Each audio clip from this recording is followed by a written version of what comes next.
Accused of baby trapping my fiance when my tubes are tired. I had an argument with my fiance this morning. We've been dating for 2 years, engaged since September, and for the most part everything has been going well. We've been planning a quiet backyard ceremony so that we can save up for a house instead. We've been communicative and managed to get through fights in the past, but this takes the cake. He's been evasive for the past 2 weeks about the wedding or any future plans we've made, and I basically had to corner him this morning before leaving for work to ask him what's going on. Turns out, while he was dog-sitting for his uncle early in February, they had a chat that stuck with him. When they were talking about life and how things had been, his uncle admitted he resented his ex-wife for baby-trapping him, and now he's divorced while his ex-wife is dating again, and my fiance's cousin is an entitled asshat who terrorized him when they were both teenagers. Turns out it's been sitting in his mind. He says that he thinks I'm about to spring a pregnancy announcement on him and trap him into the marriage. This is despite the fact that he knows that I don't want kids. I basically raised my siblings and lost out on my childhood. I told him about not wanting kids when we first started dating. We were both on the same page, and I've asked about him getting a vasectomy in the past, which is why it's surprising that he thinks that I'm trying to baby trap him. Thing is, first chance I got, which still took a long time, I got my tubes tied. I literally can't get pregnant. I reminded him of this fact, and that made him go really quiet. He didn't even apologize or say anything, so I told him that if he's going to be like this over a made-up issue in his head, I don't know how much I'd trust him in a real crisis. Now I'm wondering if I was too harsh and what steps we can take to move forward, or if I'm the right amount of angry and I should just end it. I have no idea what to do right now. I mean, honestly, yeah, the real question here is why he's letting comments from his uncle and other sources get to his head like this. Let's go to the comments. Is this the only time he's pulled something like this, or does he have a history of being easily influenced by people he maybe shouldn't be taking advice from, especially when that advice isn't even applicable to his situation? Opie replies, he sometimes gets influenced by things he sees online. It's why we avoid using apps like Facebook, but he rarely takes advice from his family, especially the uncle, since they weren't that close before his divorce. He says that he thinks I'm about to spring a pregnancy announcement on him and trap him into the marriage.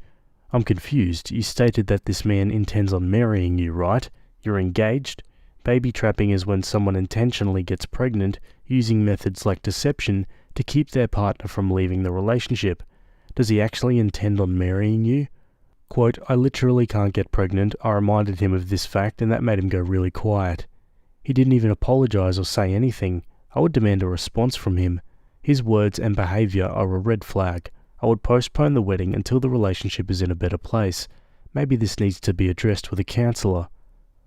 Opie says, the only reason I didn't drag a response from him is that I would have been late for work and I have a meeting I couldn't miss. But if he doesn't have a response when I get home, I'm definitely going to call off the wedding, if not the relationship. His uncle sounds like a real winner, misogyny at its finest. Why is he afraid of getting trapped into a marriage when he's literally planning a wedding with you? Like, the F? Marriage also isn't a trap. Anyone can leave at any time, regardless of whether there's kids. And the fact that he forgot your tubes were tied, is he dumb? You sound the right amount of angry to me. Personally, I'd be hesitant to marry someone who is so easily swayed by his sexist uncle that you're somehow trying to trick him into a life of misery. On top of that, he's been dwelling on this for 2 weeks and never once communicated what was going on with him. He just completely checked out until you forced it out of him.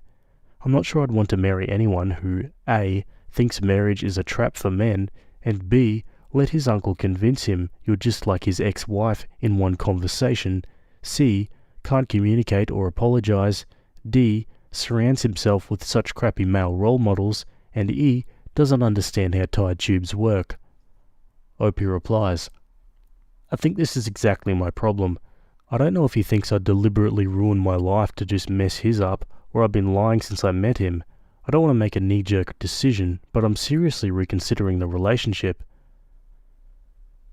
Based on how you've described him in some other comments, is he mentally challenged in some way, or what's the deal? Opie says he's not. He's a smart guy, but he's weak when it comes to social influence. At best, he's impressionable. At worst, he can be somewhat spineless. I thought that he'd improved a lot over the past couple of years, but I guess I was wrong. Yeah, he definitely doesn't sound like the sharpest tool in the shed, that's for sure. Let's go to the update. It's been an exhausting week, both at home and work. Basically, we're not engaged anymore. He's moving back to his parents, and our relationship is over while he works on himself. He wasn't cheating, nor was there a secret baby on the side.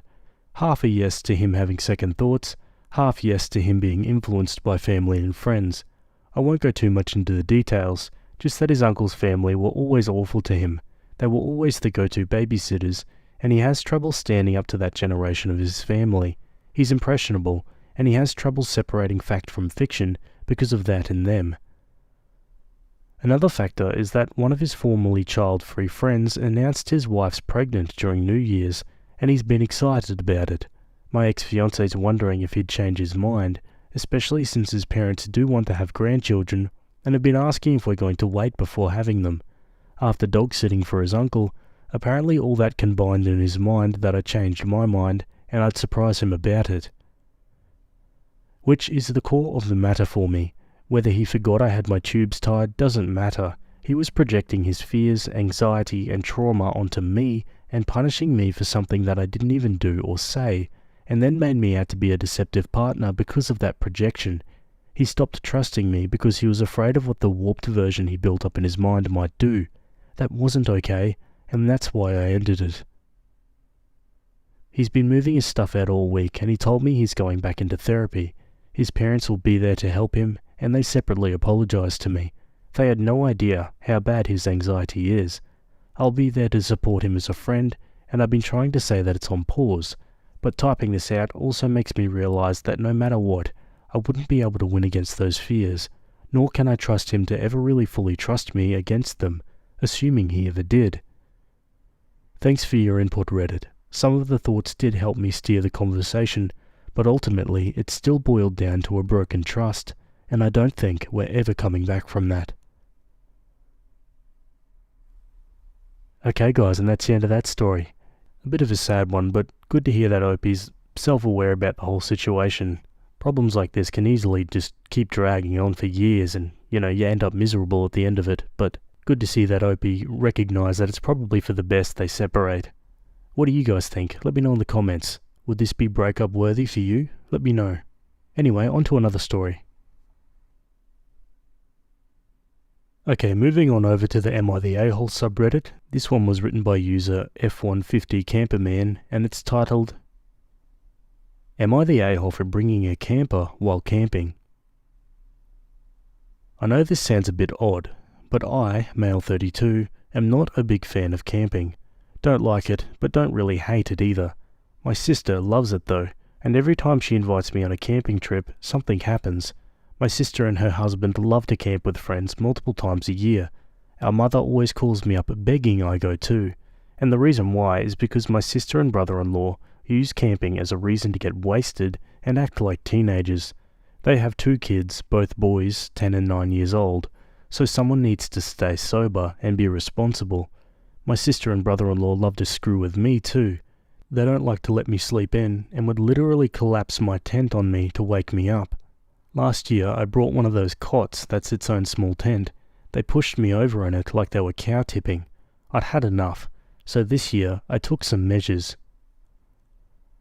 I only go along with the camping for the sake of my nephews. They're good kids, so this year I got a used camper without telling anyone and met my sister and the rest of her group at the campsite with it. She looked not pleased when she saw it, but didn't say she was upset. Everyone else seemed to love the camper though.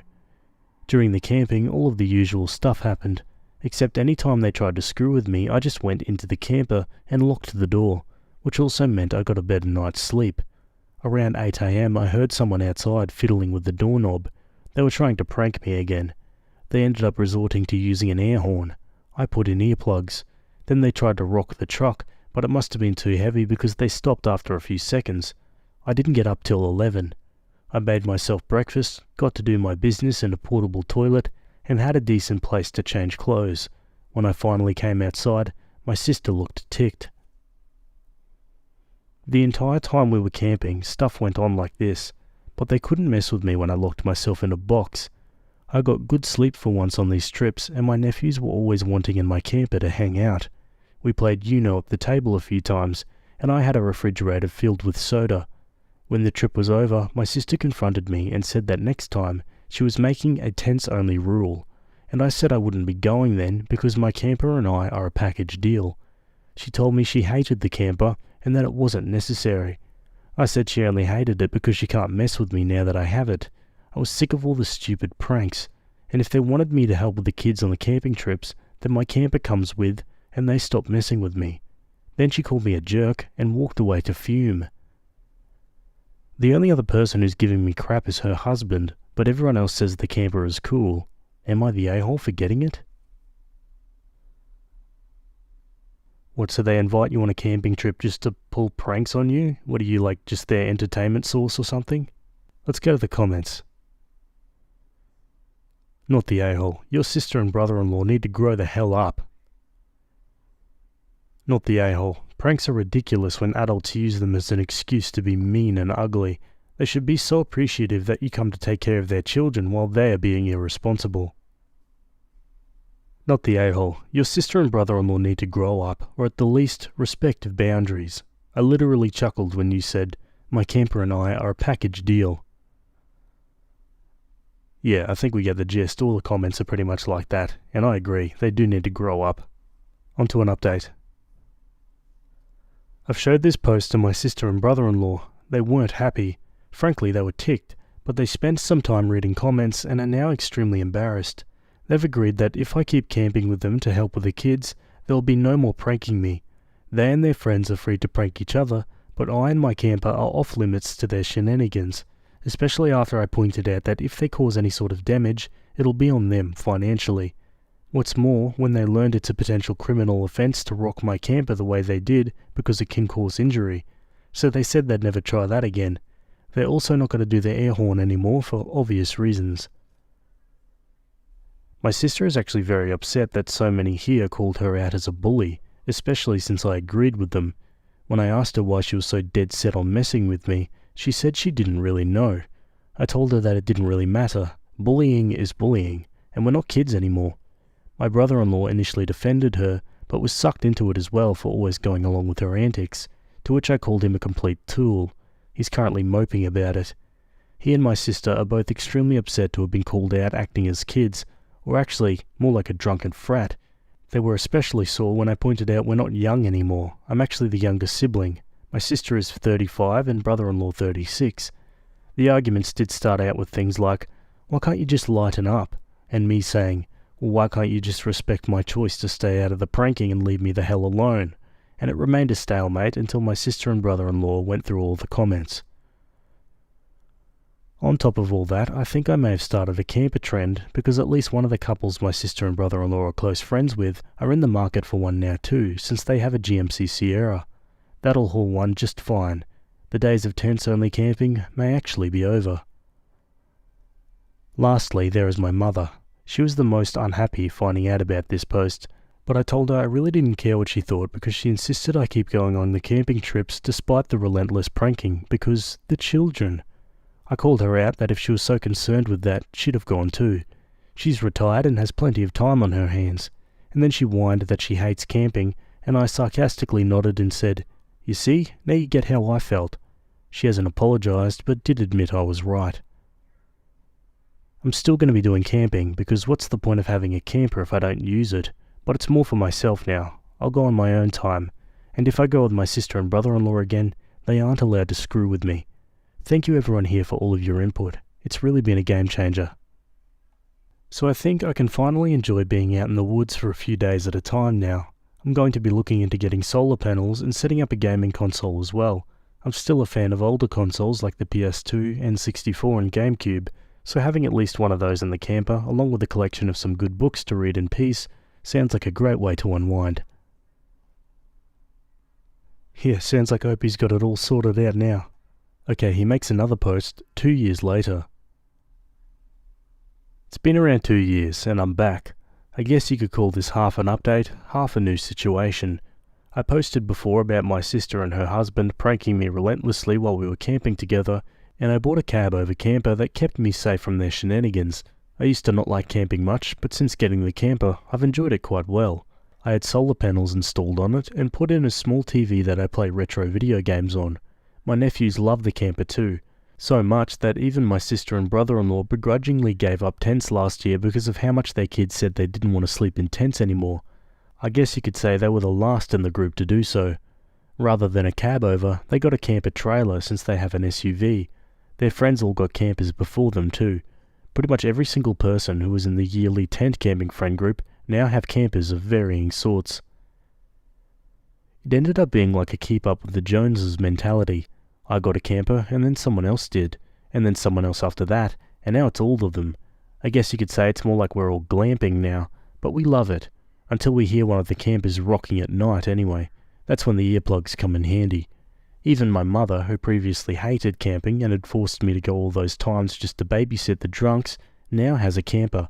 She got a little one-person teardrop camper that tows behind her Subaru with ease, and she loves a quiet night laying in it and reading her favourite books. She mainly comes along for the sake of my nephews though, because she kept putting it on me before, and I called her out for it. My sister was initially a bit of a witch about the situation though. She had some sort of crazy idea that she was in charge when they went camping, and my brother-in-law just went along with it, to which I called him a tool. Well, once the camper craze hit, the following summer it was half campers, half tents, and my sister told me it was all my fault that things had changed. I told her to stop acting like she was half her age and move on. Besides, this only started because I just wanted peace and had to buy a camper just to get it. Had they respected me instead of treating me like a target, maybe things would still be as they were. She tried to argue further, but I threatened to make a spectacle of the situation if she didn't let it go. Later, I heard it was quite a scuffle between my sister and brother-in-law when he finally said they needed a camper too. Boy, do I wish I could have been a fly on the wall for that. But it worked, because now they have a small camper trailer. An 80s model, I think. Brother-in-law bought it with some damage and fixed it up himself. Though, unlike me, they don't allow video game systems in their camper, so the kids come to me a lot. Near the end of last July, my sister asked me to set aside time off work to go on one more camping trip in early September before school started for her kids, and I agreed, albeit reminding her that I wanted no pranks done to me, and she made it pretty clear she was still unhappy I'm a spoilsport about it, but what could she do? It didn't end well for her after making my last post. None of the people in the group have tried to mess with me while trying to reclaim their frat youth since they were called out as bullies 2 years ago. Funny thing is, having campers now is actually making them act a bit more their age when they drink, and I'm pleased to say I haven't seen any of them so crazy that they're running around in their underwear and yelling out random nonsense anymore. But they still say and do stupid crap, and while I don't enjoy those shenanigans, I do like the drinking games, the campfires, the barbecue, the marshmallows, etc. It's a nice escape from my home life. It was getting chilly early last year in our area, with fall making its way in a little sooner than expected, so the last few days before school started, we had mild rain and temps in the mid-60s during the day, and even colder at night. Fine with me, I have a propane buddy heater, so I wasn't cold, but bragging about the heater was what drew in a wild Karen. I'd never before met one on this level. I mostly just read about them online, but by God, she was just like the ones I've heard so much about. She didn't really have the Karen look though. She had long shoulder-length brown hair, maybe late 30s to early 40s, and was a bit thick. But man, did she have a mean look about her that just made me want to turn and go the other way. The campsite we went to had a small vendor store at it that sold basic supplies and some foods. I rode in on my old mountain bike and bought a soda. I'd met another guy while out riding the trails, and he had a crazy bike made out of a vintage beach cruiser I learned was called a clunker. He was very specific it was spelled with a K, and he told me he builds clunkers for fun out of his garage and gives them away. We were having fun talking about bikes, but then we started feeling the soft patter of rain, and the evening chills were coming in. The guy I rode with said it was going to suck sleeping that night since he was camping in the canopy of his truck. I remarked I'd be warm because I have a portable propane heater, and how I just needed to turn it on for an hour before bed, and I sleep nice and toasty. Then, some lady I'd never met before stepped in front of us and asked me about my heater. I quickly described what it was, how much it was, and where to get one before moving along. But this woman started following me. I locked my bike and then ended up face to face with this lady, like when Victor turned and was face to face with the corpse bride. She was suddenly asking to borrow my heater and coming closer at the same time. I got really awkward and tried to get her to let it go, but being polite got me nowhere. The lady kept stepping in front of me and was whining about how it was colder and wetter than expected, and she and her kids couldn't go home for 2 more days. I just told her sorry and ran around her to my camper, but she kept following and was berating me that I have no compassion for a mother. Inside the camper, my 2 nephews were in there playing Mario Kart Double Dash on a GameCube I'd brought, and the woman instantly became furious about my setup. She refused to let me close the door and yelled that I might as well be at home if this was the kind of camping I'm doing. Then she actually tried to force her way in while yelling something about me being entitled and had it too good while her kids didn't hardly have anything. I blocked the way in and nearly shoved her out with my foot. Now enter my mother. She's a bit of a Karen in her own right, but most definitely a mama bear too. She saw enough of what happened to interject before I got the chance to push the lady out. My mother yelled at her to get away from her son and grandbabies. The 2 of them had an epic screaming match that my sister soon joined in on, until a few more people in our camping ground showed up and began laying into that lady too. Realizing how outnumbered she was, the Karen took off. She didn't bother us again, and one of the guys in our camping group was kinda upset by that because he was keeping his super soaker loaded and ready in case she did come back. I did see the Karen a couple more times around the area, but she avoided eye contact. I did see her campsite while riding my bike, and she had an okay looking tent, but her kids really didn't look happy. I don't know what her story was or why she was stuck there. Maybe she was temporarily without residence or something. I don't know, but I do know that she went way too far before when trying to get into my camper. Her problems weren't mine to solve. Sadly, I didn't notice till right as we were all packing up to leave, but the tyres on my bike had been slashed. I couldn't prove it was the Karen, but I'm pretty sure it was her. I fixed the bike easily enough, just needed new tubes and tyres, but I was still mad. Rest in peace that bike though, because my neighbour's son who'd just got his driver's licence ran over it last November. It was old anyway. My brother-in-law gave me his old mountain bike to replace it, and I saved the new tyres I bought for my old one to put on it. I waited all this time since the incident to post because I figured my sister would go looking here right away. Don't know whether she did or not, but it's here now. Wow, what a story. Yeah, I find camping grounds are one of those areas that can get people to act a little bit weird. You know, everyone's out of their comfort zone a little bit. Maybe the weather's not too good, the kids are complaining, maybe you didn't pack enough food, and suddenly things can get real heated real quick.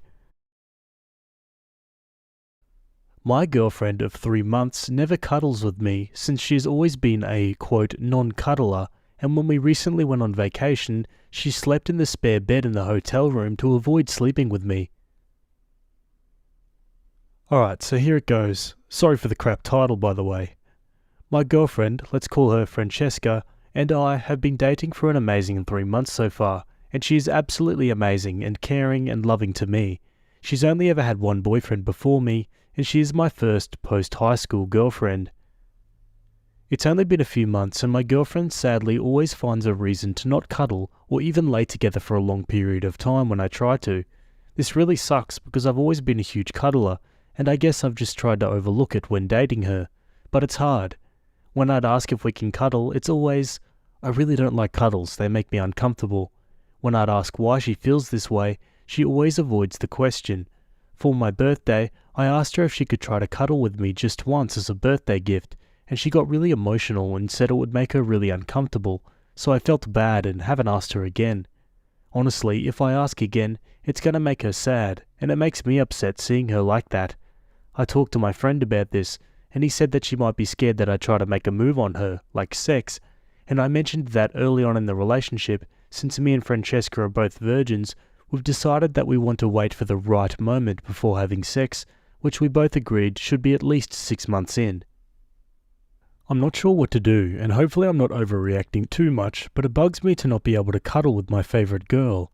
Sometimes she rejects holding hands too, which also sucks. She'll hold my hand for a minute or so and then let go. I've talked about this with her too, and she said it makes her feel bad when I make her feel like she's not good enough because she doesn't cuddle and hold my hand. Since I've typed too much already, I'll keep the remainder of this short. Recently, she's been wanting to visit Hawaii for a long time, so I surprised her with a weekend vacation there. When we got to the hotel, she insisted on sleeping in the spare bed. She wasn't upset with me or anything, and just decided she wanted to sleep alone. It hurt, but I shouldn't have expected much anyways, considering the lack of cuddles. We've never slept with each other anyways, since we live in different houses, so this was the first time I've ever attempted to sleep with her. Again, she is an awesome person who's loving in every way possible, except cuddles. I have questioned my BO, but I don't believe it's that, considering she likes spending time with me otherwise. I never knew someone would hate cuddles, but she's the one, and I'm not sure what to do. Thanks in advance, y'all. Yeah, I don't know, this could be linked to maybe some past trauma that she's bottling down. Let's look at some comments. I'm thinking something bad or traumatic may have happened to her when she was younger to react this way. If you're fine with the way things are right now, be patient and stay the course. After all, it's a fairly new relationship. Do note, things might not improve at all. If this is an absolute deal breaker, you must end it. Not ruling out past trauma, but to me it sounds like she may have some sensory processing issues. Many people who have that kind of problem have a difficult time with physical contact or sharing a bed. It's a thought at least. It could be an emotional issue, such as abuse in her past. It could also be physical, as men are usually much warmer, and cuddling them can be like cuddling a furnace. She could also worry about leading you on. Only she knows. There are so many possibilities. Yeah, it could just be overheating, but I don't know why she would just not tell him that. Let's go to an update. So I read a lot of the advice and decided that I was going to talk to her about a possible breakup. I know this makes me sound like a crap person, but honestly I'm just a very touchy guy and express my affection by touching and being touched.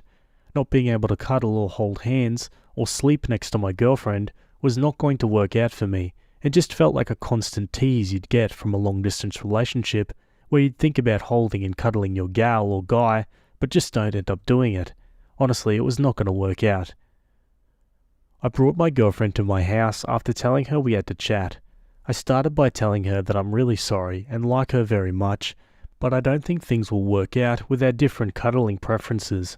She started crying and said she didn't want me to be turned off by this, but she actually loves cuddling, but has a, quote, sweating disorder, and when she cuddles, she gets super sweaty, like I'm talking hella sweaty. She said her ex-boyfriend dumped her because of her sweating, and she said that's why she doesn't want to cuddle with me.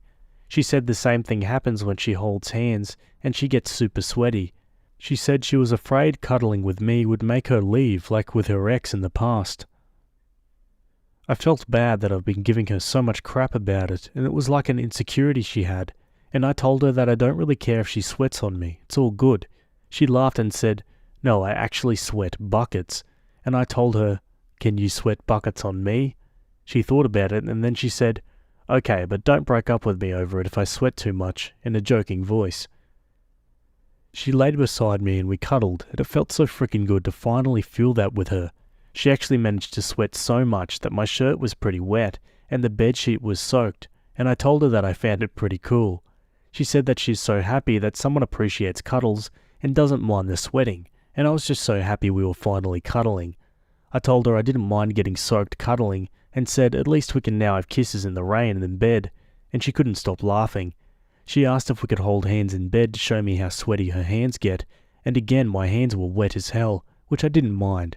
She said, "If you ever need to wash your hands and there's no sink available, just hold my hands," which was really cute. It's been an amazing day, and I'm just really happy things worked out. I told her that if she feels like things her ex said to her were hurting her and still making her feel insecure, she should really consider maybe seeing a therapist to help her feel more comfortable. She agreed and said that the fact that I like her sweating lifted a burden off her shoulders, since she loves cuddles. Hopefully all goes well. Yeah, seeing a therapist might be a good idea, but honestly, I'd be seeing a doctor as well. That amount of sweating does not sound normal. Like the way Opie described it sounded like he was soaked and the whole bed was soaked. Like that can't be healthy, right? Maybe someone in the comments can let me know. Anyway, let's go to another story. Okay, same subreddit. This one was also written by a throwaway account, and it's titled, I read my husband's journal, and in it he says that he hates me and hopes I die. My husband has kept a semi-regular journal throughout our 4-year relationship. He does not keep it hidden, and up until now I have always respected his privacy. We had a heated conversation, and my gut told me to read it, so after he left for work, I did. He wrote several times that he hates me, and at one point he said when I was sick, he hoped I would die. When I read those words, I packed up me and our baby and went to a friend's where I'm staying now. I took pictures of all the pages. I told him I just needed some space to cool off after our conversation, and I will be home soon. I booked with my therapist and contacted a lawyer. We had a rough patch recently that lasted about 2 weeks. It was a dark time, but we pulled through. There was no violence, no moments where I was afraid of him, just sincere conversations about difficult feelings. The notes of hatred corresponded with that rough patch. The rest of the journal is tame and reflects the man I know and love, mostly like little self-pep talks around work and family stuff, goals and habit tracking. He has sent me several warm messages since I left. He says he's glad I'm taking space for myself and that he looks forward to reconnecting when I come home. It's okay to have little hiccups and that he loves me, etc. I was sure our relationship was over the moment I read that he hates me, or even the moment I felt the need to violate his privacy, but the warm messages and the rest of the journal have me wavering a little. I understand the need to blow off steam when things are tense, and journaling is a healthy way to do that, but never in even our darkest moments have I fantasized about his death. Splitting up maybe, but this feels so sinister. I don't know how I could ever feel safe around him again. Is this just healthy venting, and am I overreacting here? Has anyone else had similar thoughts about a spouse that they then got over? Or is this a man I need to protect myself and my baby from? If so, is there anything I'm missing? Edited to add, the rough patch was about his feelings for another woman. He didn't cheat, but he did have an inappropriate conversation with her that he fessed up to. The part where he says he hates me was written as a love letter to her. He says he thinks about me dying and being replaced. Yeah, I don't know, there's healthy venting and then there's this. Like Opie said, you can go through rough patches, but I don't think you should be fantasizing about their death. At least not entertaining it enough to, write it down in a journal. Let's go to the comments. I spent 3 years with a man that secretly hated me too. I discovered Discord messages he sent to a stranger, talking about how he couldn't wait to kick me out. Jokes about hitting me, really disgusting stuff. Once you read that, you can never come back from it. With the context of your comment on how he wished you would die so he could replace you with the woman he has a crush on, please leave and don't go back. That is an unsafe line of thinking towards you, and I fear for your safety. Look at Chris Watts. Look at Scott Peterson. Wishing your wife would die so you could be with your lover is not healthy or normal. I do think it is worse because of the context. It's not just a random outburst. Saying that he wishes you would die specifically so he could be with someone else really sounds more like the start of a plan. I would protect yourself by continuing with separation and avoiding being alone with him. So sorry you're going through this. The context of your fight is really important. I don't know why anyone is defending him. Also, privacy is important, but so is being faithful and honest on his part. The faux outrage about reading his journal is a bit much, especially given the context of your initial fight. You're making the right decision. I hope you stay safe and know you deserve better. Yeah, absolutely. I think the context definitely takes it from problematic to, very worrying. And like those other comments said, this sounds like the start of that Chris Watts story. Look it up if you don't know about it. But yeah, there's no updates for that one so far. We'll keep an eye out, but fingers crossed for OP. Anyway, give me your thoughts down below and we'll jump to another story. Okay, we're jumping over to Am I Wrong? This one was written by user Eulera and it's titled, I had an unexpected threesome with my best friend and my boyfriend. Am I wrong to feel extremely betrayed by them both? Just the other night, I was hanging out with my best friend and my boyfriend in her apartment. It started out innocently enough with us playing games and watching movies. Then we started playing Never Have I Ever, and the questions were pretty sexual. She then asked, Never have I ever had a threesome? And both me and my boyfriend said no. Her entire vibe changed to the point it was scary, and she looked at us both. She said, "What if we did something crazy?" I kind of laughed because no part of me could have ever fathomed what she meant. But then she scooted closer to my boyfriend and started kissing him. He wasn't stopping her. I just froze. It felt surreal, like a dream or nightmare. There they were, making out like it was the most natural thing in the world. I think I had a trauma response of sorts and kind of tricked myself into thinking this was normal. I can't explain it, but it's like my brain wasn't ready to feel the extent of what was happening, so it tricked itself. They started undressing each other, and on instinct, I undressed myself too. This isn't a sex sub, so I won't go into the dirty details, but a full-fledged threesome occurred between us. The next morning I woke up at first believing I had dreamt it, but there they were naked on the floor together. I still couldn't process what the hell occurred, so I just kind of ran out. When it finally hit me, I had a full-fledged breakdown. I've gotten calls and texts from both of them asking if I'm okay. I haven't responded. I can't respond. I've thrown up twice from the intrusive memories. I didn't want this. Why did I go along with this? Why didn't I stop it? Why did she start it? Questions just keep swimming in my brain. I don't know what the hell to do. Last text from my boyfriend was, "I hope you aren't upset. I think that was such a special event in our relationship even though it was insane." He's knocked on my door and I haven't opened it. I have no idea where to go from here. I still love him, but I can't look him the same. I mean, I frickin' saw his dick go in and out of my best friend, not to mention her. I feel like I've been betrayed in the most disgusting way, even though I let it happen and participated. Am I right to feel like they did wrong in the worst way?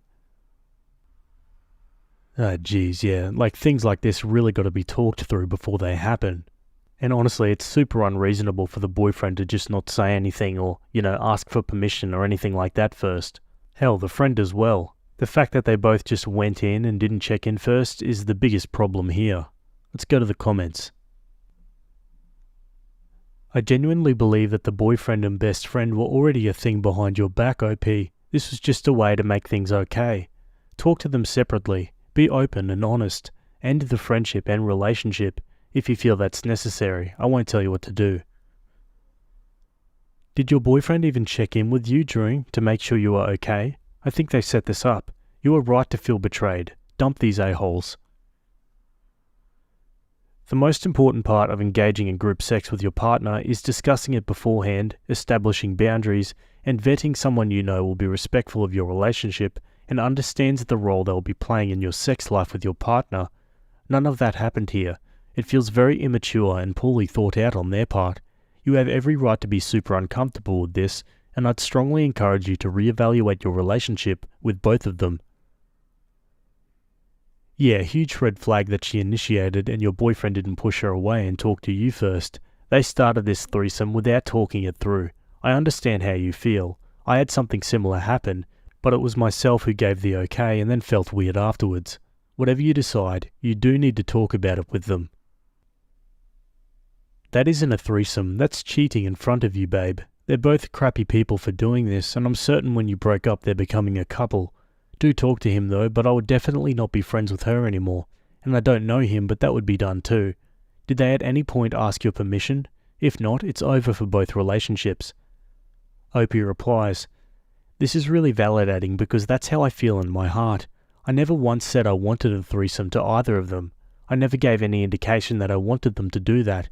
Heck, I even straight up told them I'm very possessive and territorial over my boyfriend, so I can't imagine them thinking I'd suddenly be happy with this. It feels like such a disregard on all fronts, but I'm mostly angry with myself for going along with it. At the time, I legitimately thought I have to have done something to make them think it was okay, so I went into this fake world where it was normal." Opie adds in the comments she's typing a text to send them. "What do you think of this? Quote, what happened last night has disgusted me at my core. I know I went along with it, but I was so shocked that I wasn't thinking straight. I feel extremely betrayed by both of you and need a break from you at least. I would have never done this to either of you, so I can't imagine why it came so natural for you to do to me. Please leave me alone for the time being." Another commenter says, "Honestly, OP, I wouldn't send that message, and I wouldn't send them the same one. For your boyfriend, his last text responds with you saying you don't feel the same way and need time processing what happened. What is your friend saying in her texts? Opie says, I've already sent it. My best friend's response. I feel awful, like the biggest tramp on the planet. I'm so sorry I did that to you. At the time, I thought it would be a crazy, fun memory. I don't know what got into me. The thought of losing you kills me. I don't expect you to forgive me, but please know that I never meant to hurt you at all. I have issues, clearly. I'll regret this forever if I lose you. I'll give you all the time you need. Opie adds, Thank you so much. My best friend has agreed to give me space, but my boyfriend won't leave me alone. He wants to talk about it in person. I still feel so sick, but I may, just to see if this is forgivable. I've agreed to meet my boyfriend in person after he gets off, and I'm going to go ask him straight up if anything has happened between them. Opie clarifies. Okay, let me try to explain how I felt in the moment. When they started going at it with no hesitation, like it was natural, I started blaming myself, because how could they do this so easily and effortlessly if I didn't give them some sign that it was okay? I immediately blamed myself. I don't know what I did, but I obviously did something because they seemed to think it was completely okay. I also was so freaking scared of admitting to myself that my best friend and my boyfriend were about to get it on in front of me that I convinced myself in the moment that I wanted it, because if I wanted it, it wouldn't be a betrayal. It's like I desperately convinced myself everything was okay. Jeez, okay, let's go straight to an update. Hey guys, I figured I should add this to my post rather than respond to a bunch of people with it. I met up with my boyfriend about the situation. In a nutshell, this is what I got out of him. I asked a lot of questions. 1. No, he hasn't been sleeping with her the whole time. That night was the first time. 2. He didn't actively want to sleep with her, but he wouldn't have said no either. He put this down to being a horny guy. 3. He thought that the vibe was super sexual even before she came onto him, and that he expected it to happen, and thought I did too. He mentioned how sexual the questions were, and her straight up saying we were turning her on with our answers. She did say this, but I thought she was joking. 4. He didn't push her away because he thought it would be a fun experience for all of us. 5. He admitted to being turned on by her boldness and doing it in front of me. 6. He thought that if she did it so easily, it meant she and I talked about it beforehand, and that's why we invited him. And 7. They didn't have sex after I left, but they did express regret over possibly hurting me, and he left as soon as he could. I asked if I could see his phone to see if he'd been talking to her. He admitted that they did message a bit after the ordeal, but it was nothing serious. I asked if I could see, and he got kind of panicky, which made my heart drop. He was like, let me remind you that I was still in the mindset that it was a special moment for us, so I knew I was going to get sick from what I saw. But I needed the full truth of the situation, so I asked anyway. He showed me their DMs. They went something like, Her. Let me know if you can get in touch with OP. Him. I will. Can I be honest though? Her. Of course. Him. Last night was the best night of my life. Her. Me too. I feel bad that OP might feel bad, but God, it was so hot. I'll be sad if we can't do that again. You're everything OP said you were. She talks about me like that? I'm embarrassed, lol. All the time. I low-key wanted to see for myself. After that, he started complimenting her sex skills and stuff, which I quickly skimmed over because I knew I'd get sick if I fully processed them. I skimmed over the rest of the conversation really, because at this point I just couldn't handle seeing anything else of that nature. I scrolled up in their DMs and only saw occasional memes and reposts, so I'm pretty confident that last night was the first time. It still doesn't make me feel better though, considering while I was having a literal breakdown they were complimenting each other's sex skills and bodies. I told him to leave and he begged me to forgive him for everything, but I told him to go bang her again since he loved it so much. At this point I'll probably block them both and just focus on healing and moving on, because I know I'm not the kind of person to get over that at all. Thanks everyone for your advice and support. It truly made me feel worlds better. Okie dokie guys, and that's the end of that story. Wow, Opie's probably going to be blaming herself a lot for this, but honestly, that boyfriend sounds like a piece of work. The way they were texting each other after the fact, yeah, that just doesn't sit right. My girlfriend of 6 months has changed her behaviour recently, and I want to leave. So I met her earlier this year. We were fast friends within a month of meeting and dating after a month, official for 6 months or so. Met her on a night out with some friends. We live separately, but she spends a lot of time at my house as it's nearer to where she works. Our relationship started really nicely. I felt like we just got on really well, and she was very supportive of me as well. But recently she's been quite pushy about me making changes to my lifestyle and seems angry and disappointed with the results. The two big ones are my work and what I wear. As for my work, I work at the same store I've worked at since I was 16. It's just an easy job, pays my bills, and I know how to do everything there.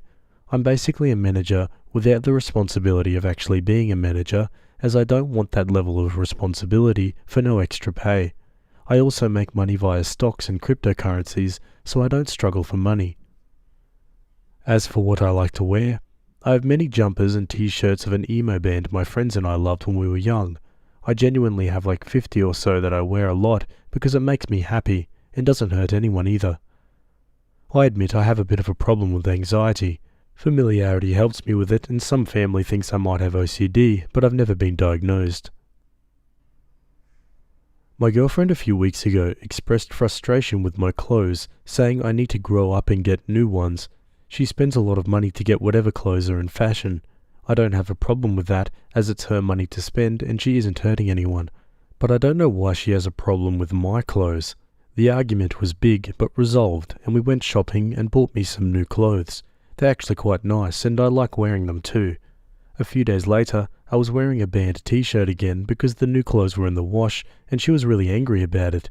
I explained the new clothes were in the wash, and it wasn't decided that I'd completely stop wearing the band stuff. She wouldn't talk to me for the rest of the day. The next day she'd cooled off, and explained that she thinks new clothes will help me grow as a person. We talked a long time, and I eventually agreed to get rid of the band clothes. While I was packing them up, I started crying, and she called me stupid, and I asked her to leave. She came back a few hours later, and we made up. I packed the boxes into my car, and told her I was going to donate them. She was really pleased, and said I was making the right choice getting rid of them. I didn't donate them. I took them to work, and I'm keeping them there until further notice. My boss was confused, but understanding. I got back home and she'd ordered me lots of new clothes. She told me she understands it was upsetting, but I'd be better off for it. That night, a few hours later, she wanted to talk about my work and why I'm not a manager. I explained to her that I don't want to be. She's been distant and only talks about how I should ask to be a manager. I've explained why I don't want to be, and that I wouldn't even be paid more, nor is there a need for it at the store. She just keeps saying that I need to fight for a pay rise as well, so I can treat us to nice things. I told her that isn't how it works, and that I make money in other ways, and that she has her own money too, so it shouldn't matter. She shouted at me that I'm useless, and stormed out. My boss also told me she called the store and asked him why I'm not a manager. After being upset and feeling useless for a few hours, I decided that I don't want to be with her. I realized I don't see my friends as much as I used to, because she likes to spend all our free time, just us. I just don't feel happy with her anymore, and feel like she actually acted differently when we started out just to get close to me. She even said she loved all the band stuff when I first showed her. I think she may be right that new clothes might help me a bit. I genuinely appreciate that and like how I look in some of the clothes we bought, but I also liked how I looked in the band stuff, and still think it wasn't over the top. I'd normally just wear jeans and a t-shirt or jumper anyway. I don't think it's as ridiculous as she said it was. I just thought of it as a wearable collection. People collect weirder things. As well as this, I really don't like that I lied to her about donating the band stuff. It felt horrible and dishonest. My boss and colleagues could tell something was off when I took the boxes into work. I try to be honest as I don't want to upset people. Anyway, I want to break up with her, but I know it's going to be difficult. She's good at talking me into stuff, but my mind is made up 100% on this. I'm still not sure when and how to do it though. I'm feeling really anxious about it. I'm wondering if you guys can give me some advice or help. How can I be assertive about wanting to break up and not have her talk me out of it? I mean, the first step is having your mind completely made up, and it sounds like Opie's already done that. And yeah, it's okay for a partner to suggest a few things that might be better for them and be better for you, like changing the clothes and things like that, but this girlfriend definitely took it too far. I mean, she called the work and asked why he wasn't a manager. I mean, that's just weird. Let's go to some comments. Yes, I think you're right to break up with her. She crossed all sorts of lines in my opinion. It's fine that she made some suggestions on clothing, and even that she expressed that she prefers that while in public, but asking you to get rid of them altogether, or to not wear it while lounging around the house or at the gym or doing yard work type of thing, that's crossing the line into controlling. It's okay for her to ask about your position at work, but calling your boss? That's a major line she crossed there. That's completely unacceptable. She was treating you like a child. That's highly disrespectful. It takes two people to decide to be in a relationship. It takes one to decide to break up. When you go to have the conversation, just remember that you aren't asking for her permission or for her to agree. You are simply informing her of your decision. Personally, I'm not a fan of the in-public advice unless you feel she may be violent. Just get together with her when you can, inform her of your decision, give her a few minutes, maybe 10 or 20, to ask questions as needed, and then cut it off. The whole conversation need not last more than 20 minutes. Do it. She seems controlling. Like, why ask someone to do those things 6 months after dating? These are red flags. Let her go. Go back to work and get your crap back. Opie says, I do actually want to tell her about the clothes, partly so I can get them properly back, and partly that it might help make the breakup happen, especially now with these outside opinions. Another comment says, take ownership of your agency. You do not need her to end the relationship for you. If you want out, tell her you're out. It's that simple. You're a strong person. Do what you want.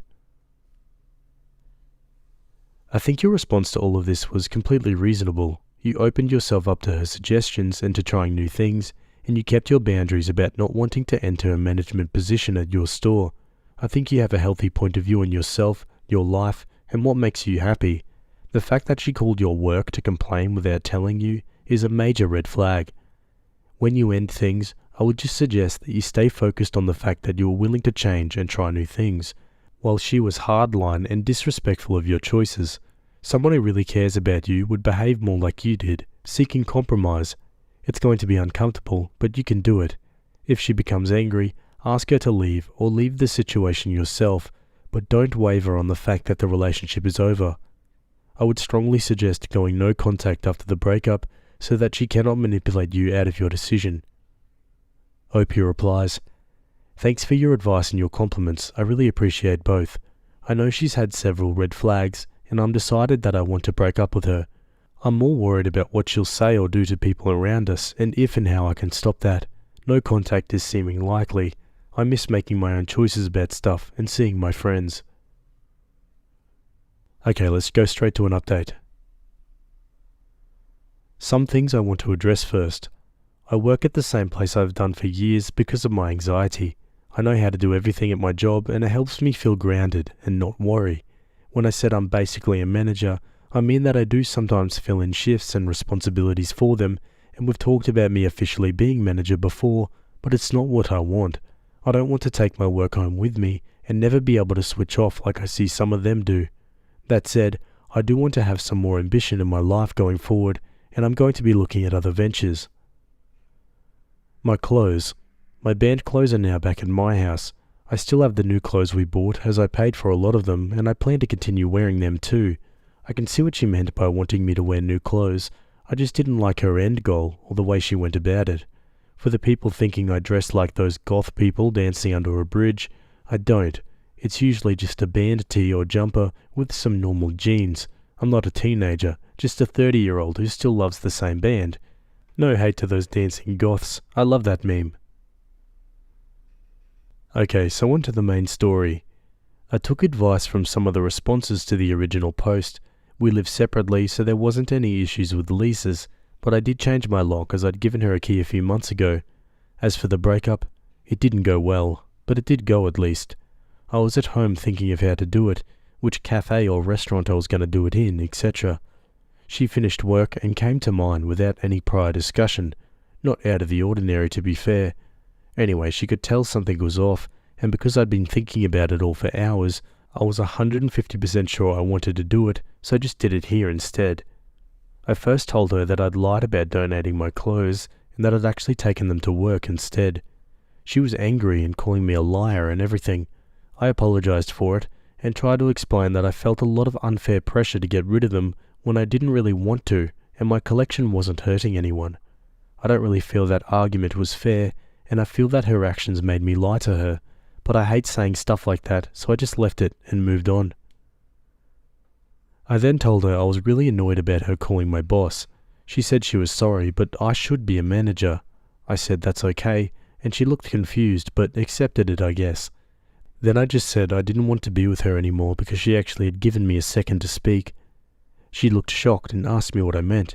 I just said I didn't want to be with her anymore, and that I wanted her to leave and would be changing my locks, but was open to calling, to messaging about picking up her stuff. She said stuff like, "We don't have to break up," but I kept saying my mind is made up, and technically we already had. She called me pathetic as she walked out the door and slammed it behind her. This was the other day. I haven't heard from her, but I sent her a message about picking up her stuff. There isn't much of it here, so maybe she doesn't want to. Anyway, since then, I called my boss to explain that situation and be wary of any contact from her. We've worked together for years and we're good friends, so he was very understanding and said if I need help in any way, he'll try to provide it. We go for drinks often with other colleagues, so I'll explain it to all of them there probably. As for me, like I said above, I do want to work on myself a bit, partly because of the things she said, but not for the same reasons. Just for me to grow a bit in terms of work experience and fashion sense. I'll be buying more smart casual clothes to wear as well. I don't think I'll ever fully stop wearing the band clothes though, haha. I don't quite know what I want to do in terms of work, but I have the experience of teamwork and leadership from the store, which I think is usable and transferable to other jobs too. I'm feeling weird, but okay. It feels great to have acted decisively. I haven't felt sad yet. Not happy either, just relieved mostly. Some of her stuff is still here, and it feels weird to see it, knowing it'll never be that way again. I don't know how to describe that feeling. Anyway, I've spoken to friends about it, and we'll be seeing them soon. I don't know what she's been up to, or what she'll do. Not sure if I want to. There's nothing left for me with her anyway. Just wanted to thank everyone for their kind words in the original post. It felt really good to know I wasn't being treated fairly, and wasn't just being stupid like she said. Some even messaged me with similar stuff, or how much they liked their partners with similar habits to my band clothes, which was really nice.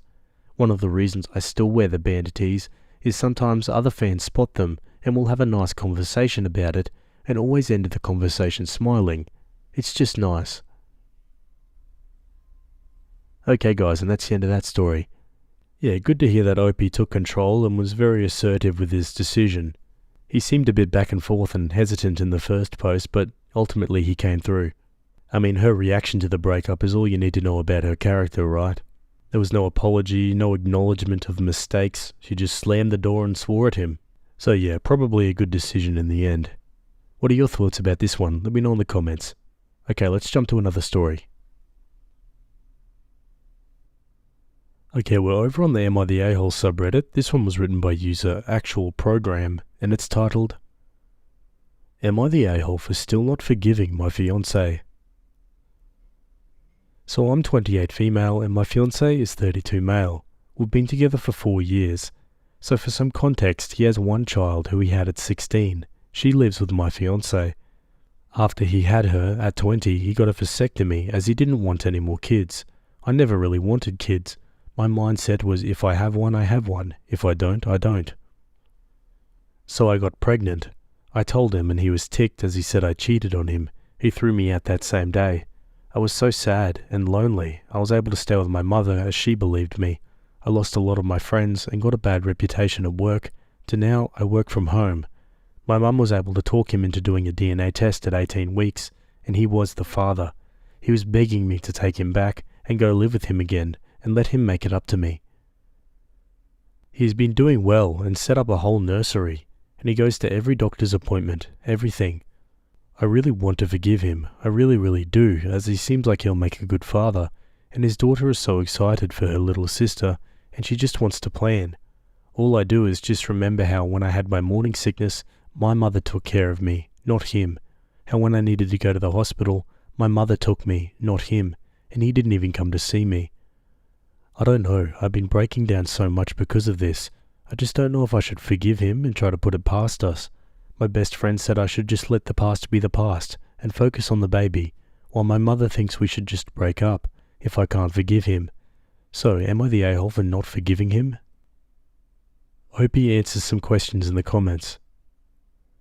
This doesn't sound real because if he had a vasectomy, it would be impossible for him to be a dad.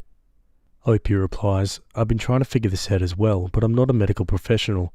I have heard if you don't get it checked up on, then the place they can cut can grow back. Is that right? Someone asks, did he ever get tested again? Opie says he never did the test things every 2 years. Nope, he crapped on you before he had any answers, immediately assumed you were a cheater, no going back from that. Opie replies, you know how you understand why someone did it, but it still hurts? How did this impact your professional reputation? Opie says one of my friends he told worked at my workplace and she told a lot of people there. What is he doing to fix that, to tell people he was wrong? What is the friend going to do? I hope she is no longer a friend. I mean, he told people. I have no clue if they believed him. I'm just going to assume they did. I don't know, and she isn't. More on what he's done to make amends, and if Opie feels like she'll never feel safe being vulnerable with him. He did contact my friends and tell them and his family. As far as work, I don't even want to go back there right now, as I feel they would look at me as the person who convinced their fiancé to stay with them. I have no clue as of right now. What reaction would you have wanted from him, especially since he thought the vasectomy made it impossible? If he would have asked me for a DNA test, I wouldn't have been mad, as he just wanted to be sure. I wouldn't be mad if someone I'd been with, who didn't have a vasectomy, wanted a DNA test. It just gives you peace of mind. How he treated Opie in the moment. Well, after I left his house and when I got to my mum's house, he blocked me. He was hostile mainly.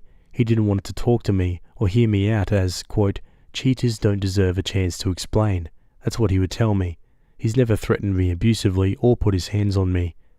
If you're asking how long did it take for me to leave or kick me out, it took me less than 30 minutes to leave, as he was yelling and didn't want to let me talk and kept telling me to get out of his house. Was it his house or do you co-rent it? He has a rental house, so his lease will be up this year, and we'd plan to buy a house together. I still pay bills in there though, and give him half of the rent. Opie clarifies, I'm sorry if that wasn't clear. He asked if we were both on the lease. I was answering the question. After I left, I stopped paying for it. Tell him the wedding is off for now. Did he sleep with anyone while you were split up? Well, the wedding is already off and he cancelled most of the stuff after we split, and I've cancelled the stuff I was paying for as well. I have no clue if he did, and he probably wouldn't tell me if I asked. Let's go to an update. Hello all, I'm sorry I didn't update sooner. I've been tired and dealing with some things, so I forgot to update. So I'm going to address some of the main questions. One of them was how did he tell your friends? And that was because he had their information due to us planning a wedding, and some of them were mutual. The second question I got, which someone did text me about, was what did my stepdaughter say? For her it was confusing, as she had her dad telling her I cheated, so mainly she believed him as that's her dad. Some of you asked how many weeks I was, and I'm 27 weeks with a baby girl. Also a lot of people ask, do I live there with him? And it's a no, I live with my mother, but I had stayed at his house some nights. So the update. I had a talk with him, and to summarize it, I told him that I do understand why he was mad and upset, and to a certain extent kicked me out. But I told him what hurt is that he didn't even give me a chance to explain, and you were certain I cheated on you. Then you told people without solid proof that I did cheat. We agreed that for now we will not be together, and maybe later in life that we could date or see whoever we wanted. I also gave him back his ring. We did agree to keep this out of court for now, as I don't want or need his money. I talked to his daughter and told her she could see her sibling when she wanted as well, as long as she at least texted me the day or early the day of. So that's about it. If there are any more questions, I'll try to answer them in the comments. Okay guys, and that's the end of that story. Yeah, a bit of a sad one, and honestly it's hard to put too much blame on either side here. I mean, I'm not a doctor or anything, and I'm not really well-rounded on, the idea of vasectomies and stuff, but I always thought that, yeah, they were permanent. But some of the comments were saying that it can grow back or something like that, and it could not work after a while. Maybe someone in the comments that knows a bit more could tell me exactly what's going on there, but yeah, I can totally understand why he would have thought she cheated straight away. But yeah, in OP's case, it's hard to forgive someone who abandoned you in, the time you need them the most. It's just a horrible situation all around. My husband asked for a divorce, then changed his mind hours later. Background: we've been together for 2 years, married for 1. We're both in our early 20s. The night of the bullcrap, we'd had an argument about the distribution of chores that I think triggered it. I thought it wasn't fair that I was doing the majority of the housework, on top of being a full-time student at university and having a job. He seemed to think that chore distribution was fair and that I was overreacting. We came to a solution after all the bullcrap I'm about to tell you about occurred, but essentially I was feeling overwhelmed and unheard, and he was feeling stressed and confused as to why I thought this was a problem. Later that night, we were discussing the situation again, and I express how it feels like he's not listening to me and how distant he's been lately. Then he says there's a reason for the distance, and I ask him to tell me why. He says that he thinks we've moved too fast. He doesn't know who he is, and he wants a divorce. He says he cares about me, but doesn't love me, and that he's been feeling this way for a while. Now, I've promised myself since years ago that I would never try to make someone stay with me if they don't want to, so as much as this hurt, I said okay. I cried, he cried. I did ask if he wanted to try couples therapy before divorcing, but he said no. We decided to sort out details in the morning. I grabbed some blankets to sleep on the couch, and he went upstairs to bed. In the midst of my sitting on the couch and crying and looking up apartments, what felt like hours later, I hear him get up and come to the living room. He sits down next to me and just says, "I effed up so bad." I freeze when I hear this because I've barely processed the reality of what's just happened, and I can already see where he's going next. I ask him to elaborate, and he says he doesn't want a divorce, that he doesn't know why he said that, and that he's feeling the most regret he's ever experienced in his life. He says that he realized he effed up, and I don't have to take him back. At this point, I've experienced so much emotional whiplash that I've completely numbed out. I'd already cried all the tears I could. Now I was just sitting there next to my sobbing husband and saying I'd take him back, even though I'd barely processed the fact that he'd wanted to divorce me. I told him I wanted couples counseling and for him to get individual therapy, and he agreed. I've asked him about individual therapy in the past, but he never wanted to until now. It's days later now. I've gone through all the stages of being mad at him, depressed that my marriage almost ended, insecure about myself, accepting the reality, feeling love for him, feeling numb, cycling through all these emotions over and over again at random. We're searching for a couples counsellor, but a lot of them have wait lists right now. So in the meantime, I just want to know if anyone has been in a similar situation. Does it get better? Does the trust ever come back? I feel like I can't trust him at all now. When he touches me, I freak out sometimes, because that's not the comforting feeling I'm used to when he touches me. It's the feeling like he's suffocating me. I want to be here for him and help him through whatever mental crap he's going through, but this has been affecting my work and my school. I left my dream school for him. I can't just keep prioritizing him above everything else when he clearly doesn't do the same for me. And yet, until now, he was doing the same for me. He's always been so sweet, buying me flowers, making me dinner, going out of his way to make time for us. And before you scream abuse, please know I've been in abusive relationships before, and they felt nothing like this. He's not like those guys. This is the first time he's ever done something like this. I just don't know how we can recover. Any advice about how to get through this would be appreciated.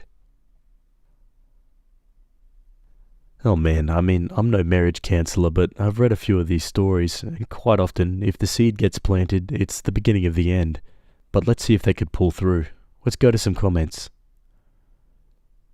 My wife and I went through some awful, terrible, why don't you guys just split stuff, but we made a promise to each other with our premarital counsellor after he taught us this. Quote, "You never say the D word unless you mean it, because once you say it, you can never really take it back.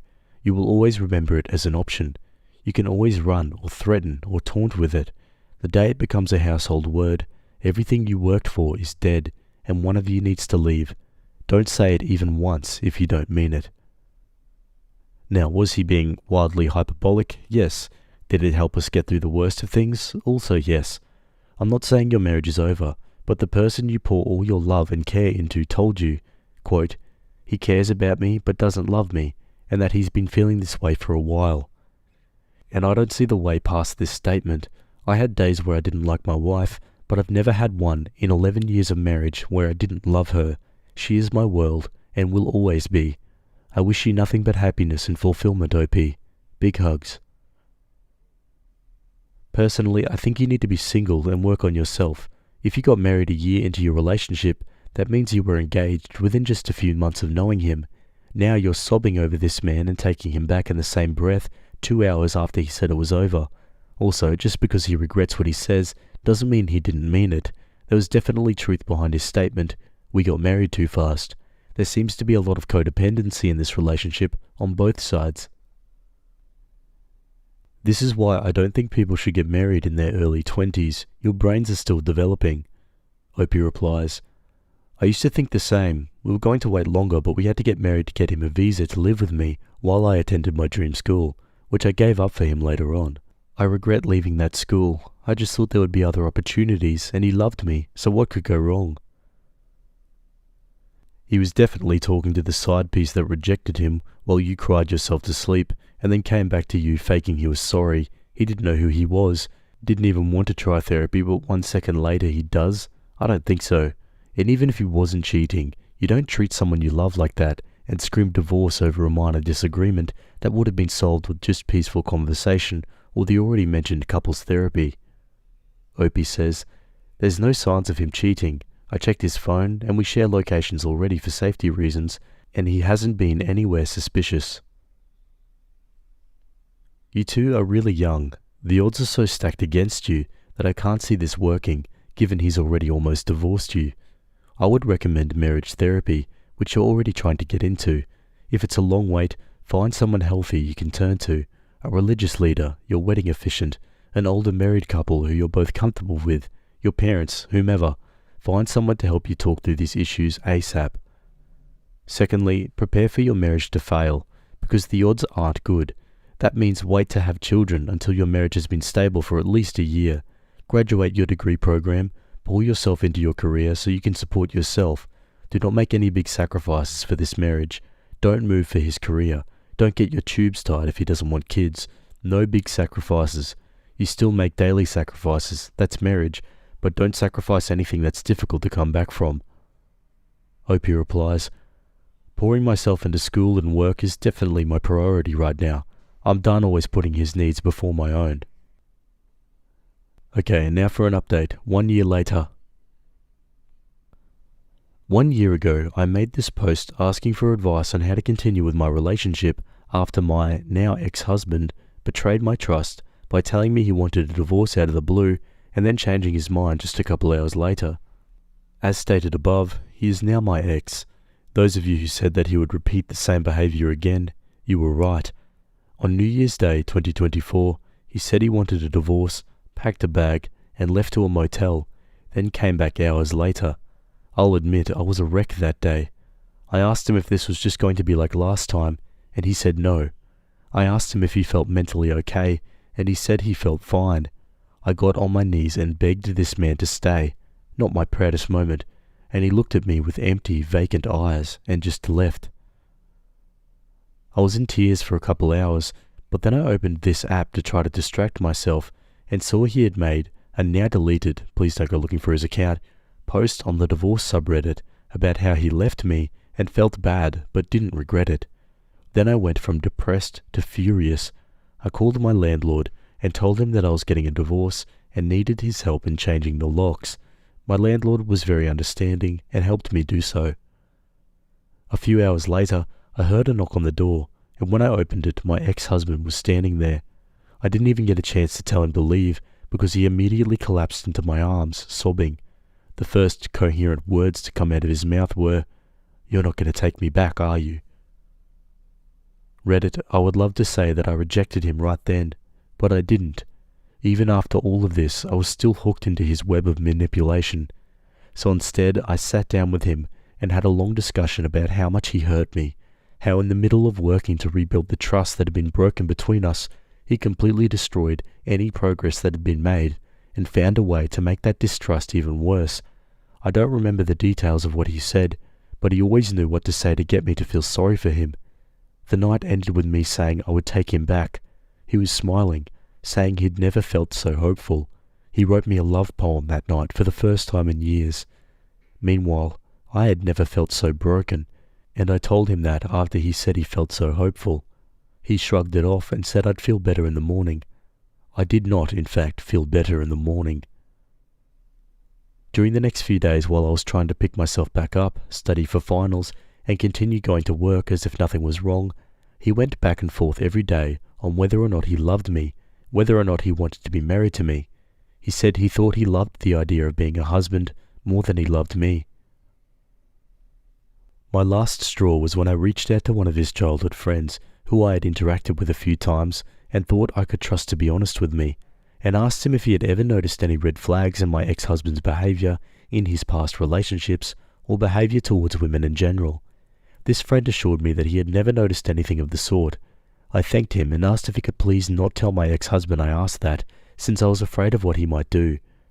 When my ex-husband came home from work that day, I could immediately tell he knew. He opened the front door so forcefully. He sat down on the couch next to me, told me he knew, and said in a low and almost growling tone of voice, "But I know you didn't mean any harm by it." I was frozen in fear and couldn't say anything, but then he grabbed my face and turned my head to look at him, and his eyes looked so cold, and he said again, "You didn't mean any harm by it, right?" I nodded and forced myself to answer, "Right." And I knew in that moment this man would kill me if I didn't find a way out of this relationship, if I didn't kill myself first with how bad my mental health was getting after dealing with him insulting and belittling me day after day.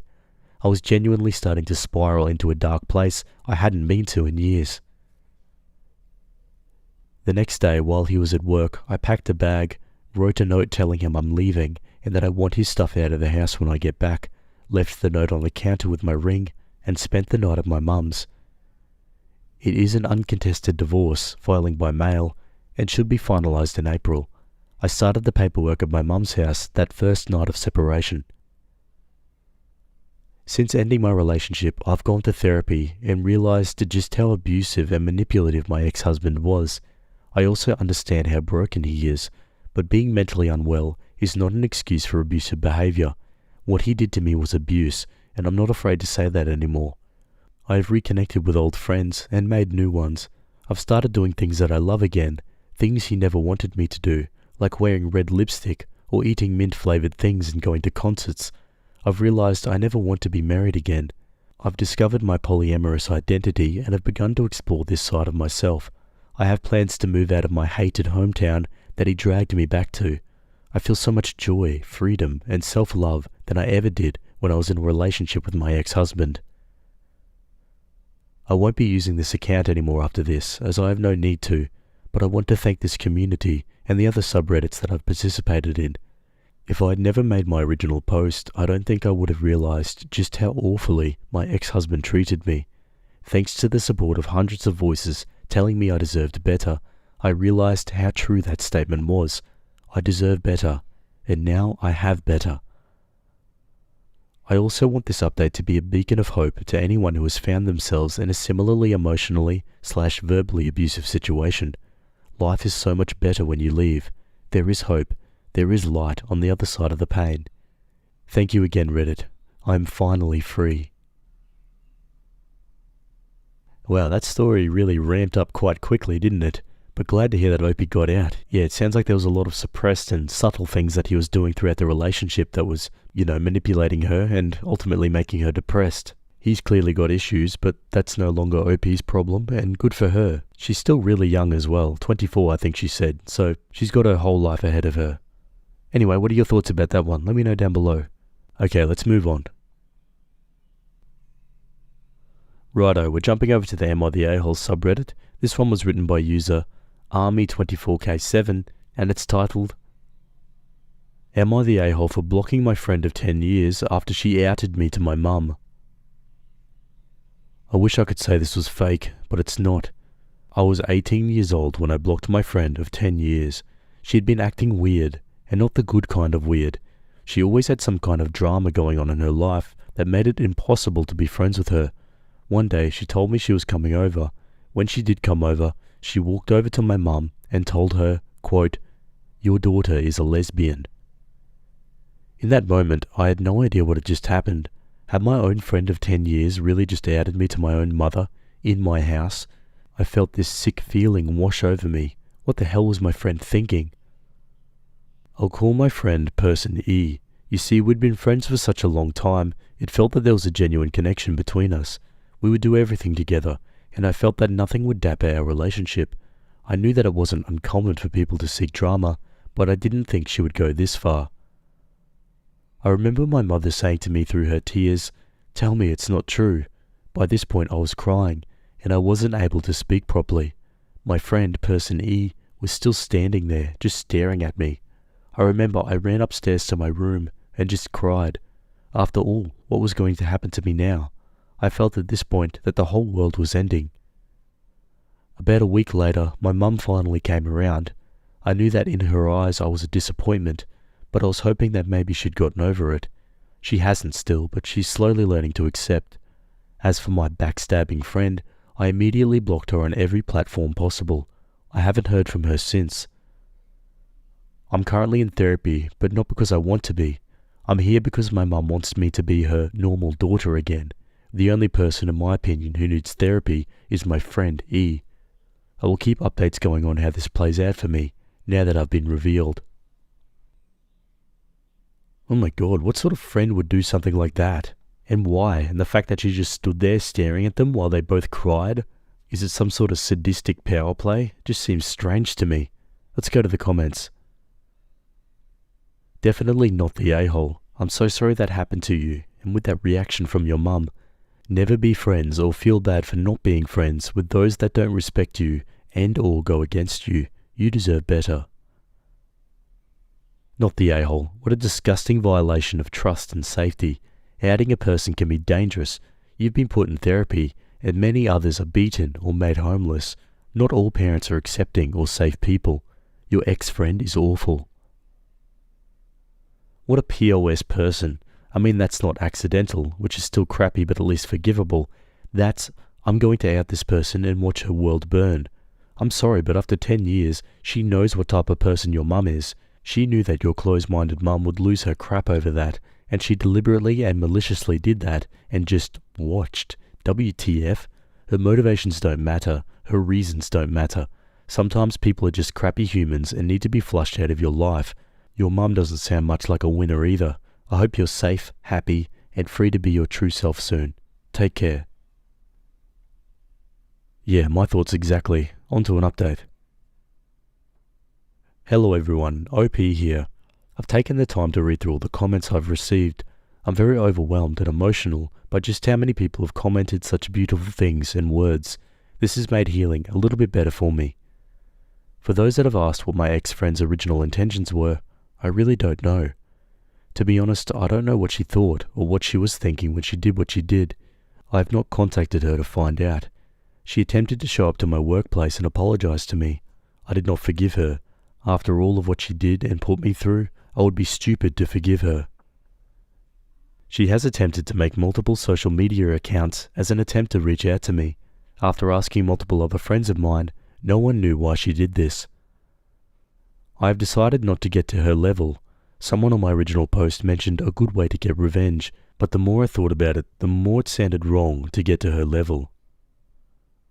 Multiple people have also asked if I can move out anytime soon. I wish I could say yes, but I cannot. While I do not rely on my mum for financial things, I do rely on her to give me a roof over my head and a bed to sleep in. Currently, I'm working more shifts so that I will soon be able to move out. I have not been attending therapy. It's in my right to choose not to go. I've tried to talk to my therapist about this situation, but they won't hear of it, as their job is to, quote, make me realize my true gender. I've never heard such words in my life. She's not very bright at her job. As for the rest of the situation, I wish I had more of an update, but I do not.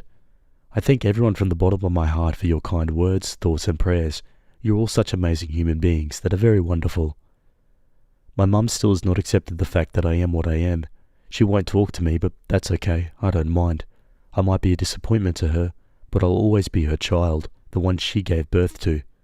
Thank you for reading. What's this therapist going on about making her realize her true gender? Like she's just gay, right? She's not trans or anything. I'm guessing the quote-unquote therapist doesn't have possession of what we like to call a license. But yeah, that aside, this is just sad. Like, Opie and people in Opie's position don't deserve to be estranged like this. Like, what happened to unconditional mother's love? It's all too common, unfortunately. My husband of 13 years is against having our cat euthanized. Implies I want to kill the cat for being an inconvenience. We've had our cat for 7 years. We don't know how old he is, as we adopted him from a deceased neighbour, and he was already an adult. We think he's likely pretty old, but there's no way to tell. A year ago, he began acting strange. I won't go into it, but we knew something was wrong. I took him to the vet, and they decided it was hyperthyroidism. This is a very manageable condition, so they put him on some medication. He didn't get better. He became anorexic and went from 9 pounds to 5 pounds. We kept adjusting his hyper-T meds, but his T4 count dipped dangerously low at some point, and he had to be taken off it. He's now partially blind, partially deaf, can only eat about 25% of what he needs to sustain him, can't get to the little box on his own, is racked with severe twitches at all times, lacks the strength to hold his head all the way up or walk correctly, and he walks almost exclusively in clockwise circles. It's heartbreaking to watch him. Sometimes I wonder if he's in there at all. He'll get stuck in an obvious loop. There's no question that there are severe cognitive difficulties going on. Our vet, after months of tests and observation, chalks this up to old age and probably brain lesions. I don't know if I totally agree, but it doesn't matter. I lack the resources to get a third or fourth opinion. We've seen 2 vets now. I've spent thousands since he fell ill. Vet bills, lab fees, special foods, medications, supplements, etc., and have run out of emergency pet care funds. I have to syringe feed him 3 times per day. A syringe feeding takes about 40 minutes to do. He copes pretty well with it, but it's an enormous undertaking. He's on choline, B12, lysine, potassium, iron, Miralax, and a high-calorie supplement which he takes 3 times per day with each feeding. He pees on the floor often because his hyper-T makes him drink and urinate very often, and he can't get to the little box on his own. He stopped cleaning himself, so I also have to bathe him weekly. He has trouble regulating his body temp, so I also have to monitor that and keep him heated or cooled accordingly, heating pad, etc. Mind you, I do all of this myself. My husband might refill his water dish or clean up a puddle of urine here and there, but that's it. It's an enormous responsibility. At least a quarter of my waking hours are devoted wholly to the cat, and most days that's more like 1/3. I've been doing it since May of last year. I'm tired. I can't make this cat better. He's never going to be better. I keep putting food and supplements into him so he won't starve to death, and to be honest, I could probably keep him alive like this for quite a while. But to what end, you know? I'm not convinced he still has the capacity for happiness, and for me personally, that's my line. I'm ready to let this cat go, and I want to be clear that it isn't because it's a lot of work to keep him alive, but because the amount of work that goes into it isn't doing anything but keeping him alive, and I feel that is a selfish reach for a mere technicality. Husband does not agree. He doesn't believe in euthanasia unless the animal is in clear constant pain. Our cat is not in clear constant pain, he's just not really there at all, and hardly able to function. To my husband, life better than death. It's incredibly black and white to him. He remarks on this often. Look at him sitting in his cat bed, he looks happy. This is a moment he's sure to appreciate having the opportunity to live. Okay, if you say so. I'd be willing to have a conversation about this and hope that we can come to some sort of compromise or understanding, but he's honestly become a bit of a dick about it. Last month we were talking about the possibility of having to put him down. He grabbed the cat up and kind of cuddled him to his chest and said to him, "Sounds like she's ready to just give up on you." I told him that was completely unfair and that no one has put in the amount of effort I have to make this cat better or comfortable. It made me cry and I left the room. He eventually came to me and admitted that was an awful thing to say. He apologized and acknowledged that I'm the one putting in the work and it wasn't his place to make those judgments. I forgave him, but we never continued the conversation because the wound was still a bit tender. Fast forward to last night. He's holding the cat and remarking about how high maintenance he's become, kind of jokingly, but also an acknowledgement to my having spent a long time that day feeding and cleaning up after him. But then he says to the cat really clearly, "But we're not going to murder you just because you're an inconvenience." It was all I could do to not completely blow the F up. Frickin' seriously?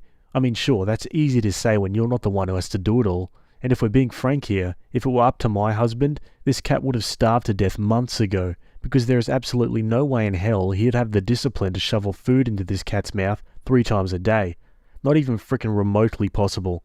In fact, he's told me multiple times to just stop syringe feeding the cat, with the implication that nature will run its course. How is that not murder? God, I'm getting furious just typing that. How dare he say such a thing? I'm so mad. I understand and respect that he's got some kind of ethical issues about the merit of euthanasia, but at this point, I'm hard-pressed to give a F. I know if I went and had the cat put down on my own, he'd never forgive me. Never. What a effed up, impossible situation, and this poor cat is stuck in limbo, just making it from one feeding to the next, and now I'm thinking we shouldn't own pets together ever again, and I'm so happy we decided to not have kids. Yeah, surely there comes a time where the quality of life is just not worth the effort to keep it alive. I mean, it's horrible and sad and, there's emotional attachments and things like this, but yeah, you got to be sensible about it. I'm with OP on this one. Let's go to the comments. Your husband is being a massive a-hole to both you and the cat, making snide remarks, accusing you of wanting to murder the cat when you do 99% of the work to keep him alive. Why is that, by the way? You don't have kids, so you aren't a stay-at-home mother. I assume you both work. Why are you the one with full responsibility for the cat? How are other household tasks split? Secondly, the cat is alive and presumably not in pain, but that doesn't mean he has any quality of life left. It sounds like he doesn't. And your husband is prepared to accept stopping feeding the cat and having him suffer as he slowly starves to death, but not having him humanely and painlessly put down by a vet? WTF. This sounds like it's a lot more about his own personal issues and arbitrary moral, in scare quotes, views, than it is about care for the cat or his well-being. Links are not allowed on this sub, but Google Pet Quality of Life Scale to get some links to the criteria that vets use to determine if it's time for an animal to be put down. Maybe showing him these resources and having an objective and reasonable discussion will help, but honestly, I can understand why you're furious with your husband and maybe not in the mood for rational discussion. I would be too, but do it for the cat. OP replies, "We're self-employed and work from home, so we're able to be near him 24/7. Other household tasks? Oh man, that's another post comprised of a whole essay, but yeah, those things are mostly me. What would happen if you asked your husband which he thought was kinder, to let the poor thing starve to death, or to put him down with the best medical science we currently had? Well, that is the crux of the problem. I know he has a history with a pet being put down before he felt it was necessary, and an experience when he was younger with killing an animal to put it out of its misery. Rural farm thing. But I wish he'd worked through those instead of projecting them onto me. That's great about the QOL scale. I'm also going to look that up. When things are less emotional and we can hopefully continue this discussion like adults, then I think it'd be useful. Thank you." Your husband should have been involved in taking care of this cat a long time ago if he really cares about it like he says he does. It seems like most of your conversations about the cat start with him making these cruel and accusatory comments about the cat, and you're forced to take a defensive position. Start a discussion and make him understand how difficult and exhausting it is for you to continually take measures just to keep this cat functioning, and that surviving doesn't equal living. In fact, you should divide up the tasks to involve him in caring for your cat, because his lack of participation in the well-care of your cat is enabling his ignorance of the gravity of the situation, and if he gets sick of feeding it and wants to stop either out of laziness or of some belief that it'll die painlessly, then get your vet to tell him how quick and painless an injection can be compared to frickin' starving your pet to death. I can't even wrap my mind around that logic.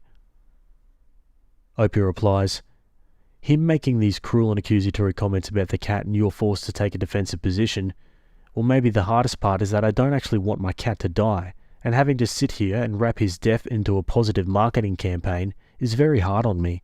I lost my mum 20 months ago to a brain tumour. It took her 6 months from diagnosis to death, and even that was just absolutely brutal. I projected some weird messiah complex onto this cat for a long while. They shared a lot of abnormal neurological behaviour, my cat and my mum, and it was difficult to separate the experiences so close to my grieving. But even I've now come to admit that there's no saving him. I suppose I'm going to have to make an effort to include him more in the care tasks. A part of me, and I don't know how unfair it is, suspects that he's going to end up feeling the exact emotions he's been projecting onto me, that this is too much work, and it'd be easier to just get it all over with so we can go back to a normal life. Cats are very good at hiding pain. I think the fact Kitty is basically starving to death, peeing on himself, and has trouble walking indicates he's probably suffering tremendously. Kitty may not be bleeding or visibly hurt, but he's slowly shutting down. And while it's not an immediate pain of level 11 type, he must be constantly miserable. What you're suggesting is actually the most compassionate solution. Yeah, 100%. Okay, let's go to an update. It's been a little over a month since I made my last post, and I want to thank all the commenters for their advice, but one commenter specifically, who I feel really helped me better understand my husband's position, if not his behaviour, and made confronting him about this go a lot smoother. Quote, "It sounds to me like he doesn't really want to deal with death as anything more than an abstract concept, something that just happens rather than something you have to accept and prepare for. If you just don't think about it, it doesn't seem real, you know? It's scary and difficult, so avoiding really thinking about it is understandable. That could be why he's not helping you with the care. That would force him to acknowledge the reality of the situation and why he is hinting that a natural starvation death is better, because if the cat dies without you making the choice to help, it's just a thing that happened he has to accept, rather than any choice he had to think about it. I think he needs to talk, really discuss death, to try and get to the root of this fear. It's a hard situation, and you seem to be dealing with it completely differently, more realistically, for one, than him, and he may seem resentful because he can't get to the place of acceptance that you have with the inevitable." You really nailed this. I think a lot of this has to do with my mum dying, which is still very fresh for us all. Her death touched us in different ways. For me, it gave me a weird manic complex about having to save the cat. Looking back, that had to be unhealthy for me. I can't really stress how much of my time went into caring for the cat, and I can sit here and say my husband wouldn't help me do any of it, and it'd be partially true. But the bigger part of the truth, none of his efforts would have been good enough, because my standards were so unreasonably high. I didn't really want him involved because his investment didn't match mine. I couldn't at the time I made that post, but I can admit that now. Some of the blame there is my own. For him, my mum's death has made him face his own mortality. He turned 40 last month, and he's been very avoidant of death, almost angry whenever it's brought up, you know. I can't really relate to how his experience with the cat must have been, because I was too busy trying to be a hero about it. We were both unfairly projecting things onto the cat. For me, my mum. For him, himself. I understand that now. Only accepting that the cat couldn't be saved and it was just his time to go, I think that was good for me. In a kind of roundabout way, it helped me better accept my mum's death. But for him, it was nothing like that. Accepting the cat's death, even having a direct hand in it, it led to a much darker place. But knowing all that, I was able to have a more productive conversation with him. He still didn't want to do it. He even openly confessed that he knew putting the cat down was the objectively right thing to do, and that he understood where I was coming from, but he just couldn't get past being the direct cause of his death. Playing God, he called it. He kept saying all these things about how the cat could still dream, could still lay in the sun, could still be petted up and curled up in his bed, and if he died, he'd lose those things. I read something online, and I don't think I have a link and can't remember it verbatim, but it went something like, "Animals don't think of the future and don't fondly recall the past. They only know what's happening right now. They aren't humans." I explained that to him. They don't have a concept of, this might be better tomorrow, the medication might start working, a miracle might happen, so it's unfair to project human concepts onto them. They don't have the ability to put the pleasure of an afternoon laying in the sunshine above suffering, because that suffering will eclipse it. It wasn't just one conversation, we kept it going. I told him how much it hurt to imply I was trying to murder the cat, or that I only wanted him gone because of convenience, and he apologized. He said he felt embarrassed about reacting that way, but that it was more internally directed at himself than me. I also recruited his mum. We didn't gang up on him or anything, but I felt like it'd be helpful to have someone outside of the situation speak to him about it, and I think it was. About a week after I made that post, the cat began showing blood in his urine. I told my husband it was time. I wasn't willing to walk into the vet's office with only the intention of treating a trivial bladder problem. To what end? And I also wasn't willing to watch him strain to urinate and be in obvious pain. Neither was acceptable. He agreed that this was the objectively right course of action, but it was very hard on him. I made the decision on a weekend, so we had to wait for Monday morning. This gave us a couple great last days with our baby. I felt like my husband mostly avoided thinking of it until Monday morning though. When it came, the cat was having a very rare good day. This went two very different ways for us. I was glad. I thought, his last day on this earth isn't going to be awful. He ate more than usual, he was more alert than usual, he'll be ending his life on a positive note. I was relieved, but this caused my husband a lot of agony. I'm sure you can imagine. He's having such a good day for once, can't he just enjoy it? He wanted to put it off, but I said no, because then we'd just want to put it off another day, then another day, then another day. There was never going to be a good day for it. He couldn't come with me to have it done, which was something I completely understood and was okay with. I had another family member ready to go with me, so that I wasn't alone. I don't want to go into everything that happened, because it's still a bit fresh and was very upsetting, but I will say that watching my husband's last goodbye to that cat was probably the most gutting, heartbreaking thing I've ever witnessed. I've been with this man for almost 14 years. I've seen him upset, I've seen him sad, I've seen him cry. This grief was a whole new level, and if I ever had doubts about his love for that cat, then I was wrong, and I feel ashamed for ever thinking it. We buried him together in our backyard, beneath a shady tree. We still have the instinct that we have a cat. We still look around our feet when we push out our computer shares to make sure we won't run over something. I still wake up at 3 a.m. and get that moment of panic that I've missed a syringe feeding. He still closes the hallway door, even though there's nothing to keep out of the back rooms. I still wake up and expect something to meet me when I enter the living room. We still find ourselves setting aside little scraps of meat on our dinner plates, but quickly eating them instead. It's been very difficult, but every day gets a little better. It's probably the first time in the last 3 years we haven't had illness or death hanging like a cloud over our lives. Thanks again for all your advice and well wishes. They really meant a lot to me. Okay guys, and that's the end of that story. And yeah, a sad but inevitable ending. I'm sure most of us have experienced the pain of losing a pet, a companion that's grown up with you for years and years. It's really not easy. Normally I'd read another story here, but I think I'm just going to read some final comments under this one. Feel free to leave your own as well down below. Our pets will give us some of the best days of our lives, and one of the worst. I've worked in vet med for several years. OP's situation is one I'm unfortunately familiar with. We're always very careful to read the room and measure our level of honesty when clients start asking the harder questions. We never want anyone to feel like the decision was made for them. Sasha looking peppier on his last day is also unfortunately common. Pets can pick up on vibes in 1,000 subtle ways, and while I won't try to project intent onto them, something happens that can get them to perk up when everyone's decided it's time. I'm glad for Sasha's sake that Opie didn't let it change her decision. As grim as it sounds, humane euthanasia is the last kindness we can give our pets. I was there when my childhood dog was put down. I rubbed his ears as the vet injected the stuff to make his heart stop. He couldn't stand anymore, wasn't eating or drinking, was completely blind, and was incontinent. My heart goes out to this couple and anyone else who had this experience. I love you and miss you, Jack. Pets having a good day, the day of their scheduled euthanasia, is a blessing and a curse. My last dog developed too many metastasis that fighting wasn't an option anymore. I still remember the day the doctor came. She was wagging her tails, eating, following us around. Maybe it's because they know. Maybe they feel the pain will end soon. But it still hurts. I need to go hug my old girl. She's currently laying next to my hip.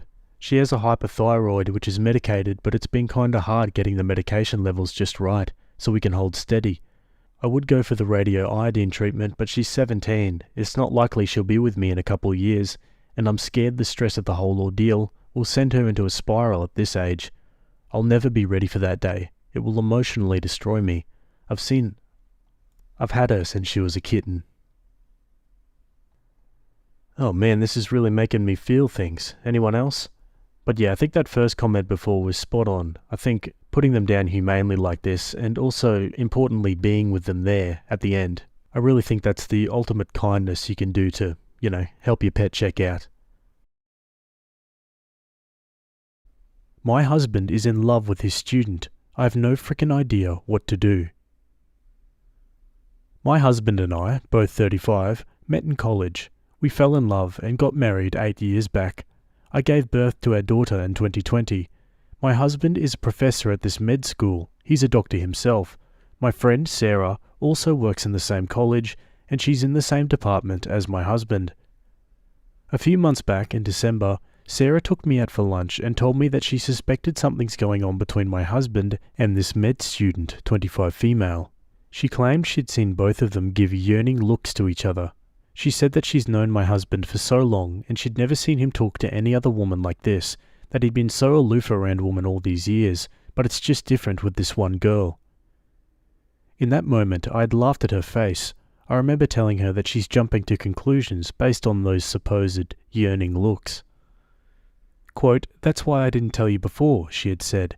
"I was confused too. It's not like he goes out of his way to talk to her, but whenever they do talk, it's like watching a slow-burn romance movie.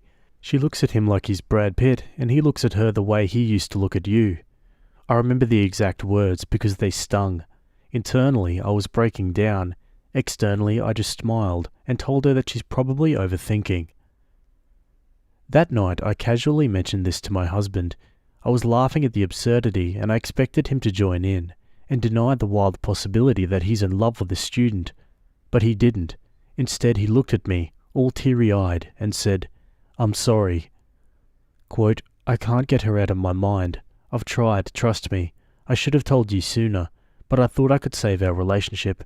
I really wanted to." I asked him if he'd cheated on me. He said no. He said he didn't even talk to her, nor did they have any contact outside of college, and that he completely understood how morally depraved it is to try and pursue a relationship with a student. She wrote him a letter about a year back, confessing her love for him, and he had told her that even though he was into her, nothing would come out of it. Apparently that was when the yearning looks had started. I honestly don't remember how I reacted then. I think I just started packing and came to live with my parents along with my daughter. I've been living with my parents since then. Half of me wanted him to come and beg for forgiveness, but he never did. He comes by sometimes to spend time with our daughter, but that's it. He never talks about the elephant in the room, nor do I bring it up. I keep checking that girl's social media. She's insanely beautiful, almost doll-like, and intelligent. I can't help but think that someone like him should be with someone like her. He's always been very good-looking, and I'm more of a plain Jane. She's the Meredith to his Derek. I don't know what to do. What do I even tell people? I don't even know who I am without him. Some part of me still wants him to come back. Oh man, this is crappy. I want to say that the marriage can be saved because he didn't cheat on her, at least not physically. But yeah, the fact that he didn't go to her when he knew there was a problem means he's probably checked out of the relationship already. Let's go to the comments. I hope you thanked Sarah. Good friends like that are rare. Geez, he's flattered and infatuated, and so is she. What an idiot. Exactly, and likely by this point he has romanticized their love and the sacrifice of not being with her due to his responsibilities to his wife and child. Our hero, cue music. Their love is destined to last forever, but their honor keeps them apart. All they have to live for is forlorn glances across the classroom. He's living a bad soap opera and believing it's real. What an absolute idiot. Let's say he comes back and asks for forgiveness and do all that you want. Then what? Will you accept him and start something new with him, knowing that he did this? Think about your time and your happiness. What prevents you from finding the right person? Don't let the fear of the unknown ruin your future of being with someone perfect for you. and try to maintain a respectful relationship for the sake of your daughter. You deserve better than this. Let the past go and move on to see where it takes you. Holding on to this feeling will only make you bitter and close many doors. Opie replies, "No, I don't think I'll accept him. I don't think he even wants to come back. The rational part of me knows that this relationship is over for good, but I have my moments of weakness when I wish all this is a fever dream, lol." Assuming he told you the truth and nothing happened besides that letter and these looks, it is not love. On either side, it is infatuation. In my opinion, you cannot truly love anyone until you've actually been with them and even lived with them. It is very normal that a 25-year-old girl would believe infatuation is love, but at 35, your hubby supposedly knows better. He does not love her. However, and that is going to hurt, that does not mean he still loves you. He told you, quote, "I thought I could save our relationship, I really wanted to." Past tense. He did not beg for forgiveness, as you said. It honestly sounds like he does not love you anymore and will not make the effort for you. Your problem is not that he fell in love with anyone else, it's that he does not love you anymore. Your husband, like many men, did not have the courage to tell you just that and instead waited for you to find a reason to leave him. This way, he will be the wronged party, because after all, he did not do anything. You need to have a talk with him, and try to be as civil and respectful as possible. Tell him that even though nothing happened with the girl, you feel like he wants out of this relationship. Tell him that you deserve to be loved, truly 100% loved, and he is not giving you that. I would also tell him that if he wanted to leave you, he should have done that, instead of exchanging looks with a 25-year-old. Yeah, pretty well summed up there. Let's go to an update. The day I made the post, I met up with Sarah for dinner. I thanked her for telling me about my husband and the student, and also for being such a good friend. I asked her about my husband. She said there's nothing unusual. He's been a bit withdrawn and aloof with everyone lately, but that's about it. Yesterday, I went over to my house unannounced. He was there alone in his office. I told him I wanted to talk. He said he'll explain everything. So apparently, this woman has had a crush on him since 2 years ago. Her friends ship her with him. She would stare at him during her rotations and would blush whenever he looked or talked to her. Back then, he didn't think much of it. Many girls have had crushes on him, and he always ignored it. About 1.5 years back, they were in the same research group thing. I don't know how this works, but there were 5 to 6 people along with these two. Because of this, they had to spend some time working together, and it was then that he started noticing her. He went into detail about how he was impressed with her intelligence, blah blah blah, and her beauty, blah blah blah. The moment he realized that he had a crush on her, he dropped out of the research thing. This was a year ago. A few weeks later, she gave him the letter confessing that she had feelings for him. The first thing he told her after reading it was, "You can get into trouble because of this." She didn't care. She wanted an answer. "Is it all in my head?" she had asked, to which he replied with, "It's not just in your head, but nothing can come out of it. I hope you understand." That was the last time they interacted. According to him, the yearning looks Sarah described were more of awkward eye contacts than anything else. He told me that even though he is still attracted to her, he has no intention of pursuing any sort of relationship with her, regardless of whether we stay together or not. He said he's willing to change his job and go to therapy.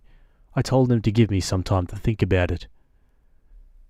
To sum it up, 1. This has been going on for 3 years, and not once did he mention anything to me.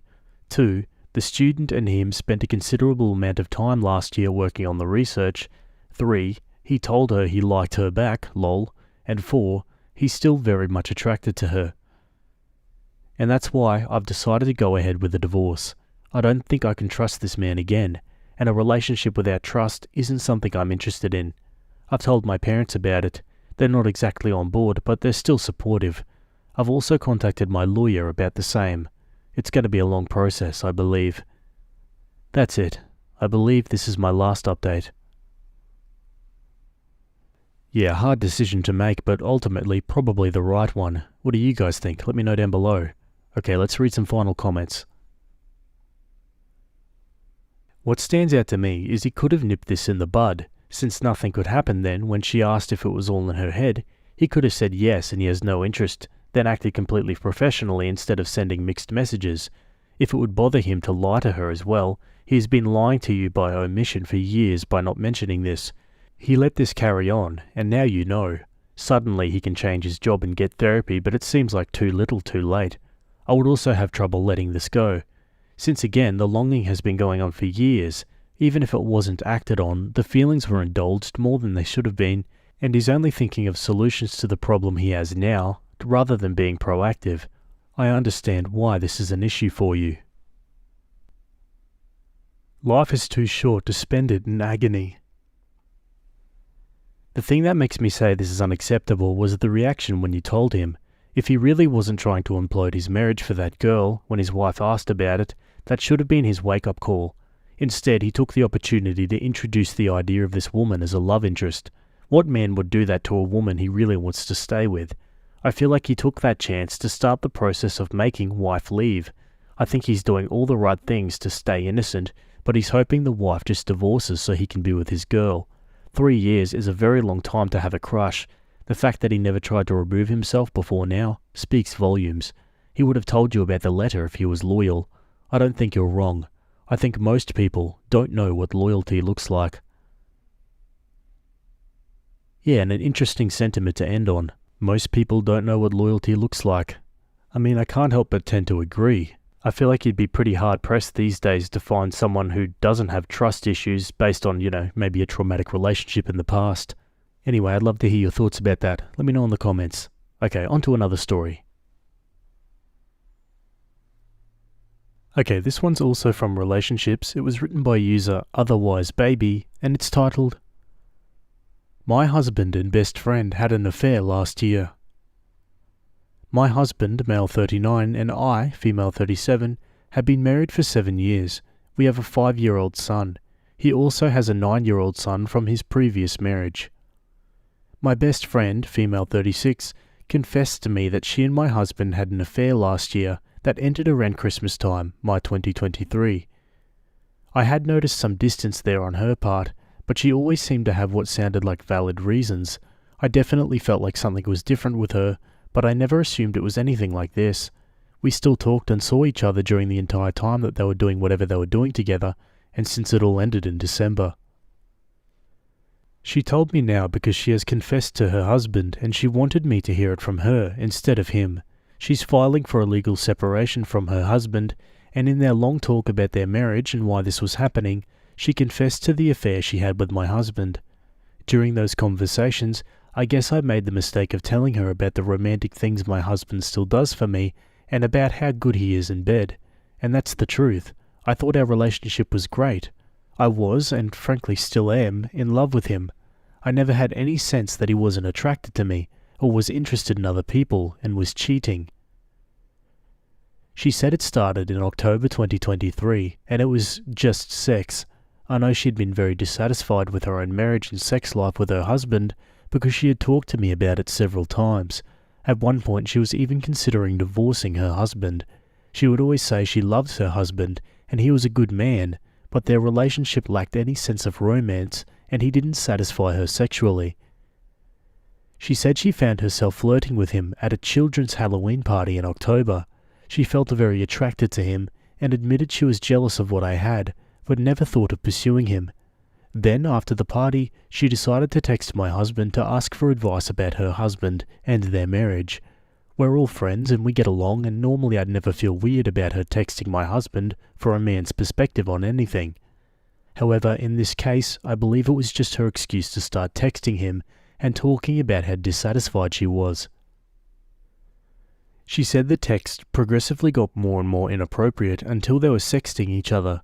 She showed me parts of their text conversations, but I didn't want to look at it. Eventually they met up in the middle of the week one day to have sex. She said they probably met up and had sex 20 or so times. She claims they talked about it and both felt an extreme sense of guilt, so they mutually ended it around Christmas. My husband is a really good-looking guy. He's a people person. His job sort of puts him in the public light here where we live. He's known in our community. He's out and about a lot because of that. It's not strange for women to flirt with him, and I'd say he's a flirty person, but somebody who definitely knew where to draw the line. Our sex life is great. We make time to do things together, just the two of us. We definitely laugh way more than we argue. I just never thought he'd ever do this to me, and with my supposed best friend of all people. He's away on a trip with his oldest son right now, just a short weekend trip. They get back tonight in a few hours. She says she told her husband and I now because she knew he was away this weekend, and this might give me time to process. How considerate of her to think of me now. I feel like all of my insides have been ripped out. I feel completely empty inside, hollow. I haven't let on that I know anything. I've been busy most of the day when he's texted. I don't know what I'm going to do when I get home. I really don't know what I'm going to say when he gets home. I'm picking them up from the airport in about 4 hours. I feel like I can't move. My mind can't even process everything I've been told. I've thrown up twice over it already. I'm absolutely devastated and don't know how to go on. I'm contemplating not telling him that I know anything yet and trying to figure out what I'm going to do first. The only problem is, I don't know if I can pretend like I don't know. I don't know how I'm not going to confront him or just completely lose my crap when I see him. If you were me, what would your next move be? How would you handle things when your husband returned home? Wow, sounds like Opie's got a great friend here. That was sarcasm, by the way. But yeah, any advice for OP? Let me know in the comments. Let's read some here. He broke things off with her, so she thinks that by letting the cat out of the bag and separating from her husband, that your husband might pursue her again. Her motives for telling you the truth have nothing to do with your best interests. Cut this woman off immediately. Opie replies, I didn't even consider this. It's so hard for me to even comprehend that she did what she says she did. I thought she was a good person and a true friend. I know this is hard for you, but it's pretty obvious he's a pro at cheating. Why did his first marriage fail? You need to leave him. If you don't, you'll always be miserable, regret not divorcing him, and end up alone anyway. I'm so sorry, but love yourself and respect yourself first. Opie replies, the short story is that his ex-wife is a nutcase. I mean, that's how he framed it to me. That she would just fly off the handle and start screaming at him, was always paranoid that he was cheating and would follow him places and call him all day long when he was at work. It seemed to fit in a way because she made herself very known to me when I started dating him. She came to my place of work and told me to stay away from him. She'd show up at his house when I was there, like she was watching the place. She'd try to find all sorts of reasons for him to have to come over to her house, like using their son as an excuse and try to make him worry that something was wrong with their son and he had to rush over there. She's just drama 24/7. She's gotten better, but she still makes it known she hates me. Maybe the ex-wife isn't that crazy after all. Sounds like she was onto something about the cheating. Opie adds in the comments, I picked him up from the airport about an hour ago. He was in a great mood and acting completely normal. I told him I didn't feel good, and when we got home I immediately went to bed so that I wouldn't really have to be around him. He came in and checked on me and asked if there was anything he could get me. I don't know how long I can get away with just pretending to not feel good, to keep a distance. Normally I'd be all lovey when he got home from being away, not hiding in our bedroom. He'll know something is up. When I'm sick I normally want him to baby me and be near me. One comment says, how long are you planning on waiting to confront him? I think if I had to sit on this and hold it in, I would have a nervous breakdown.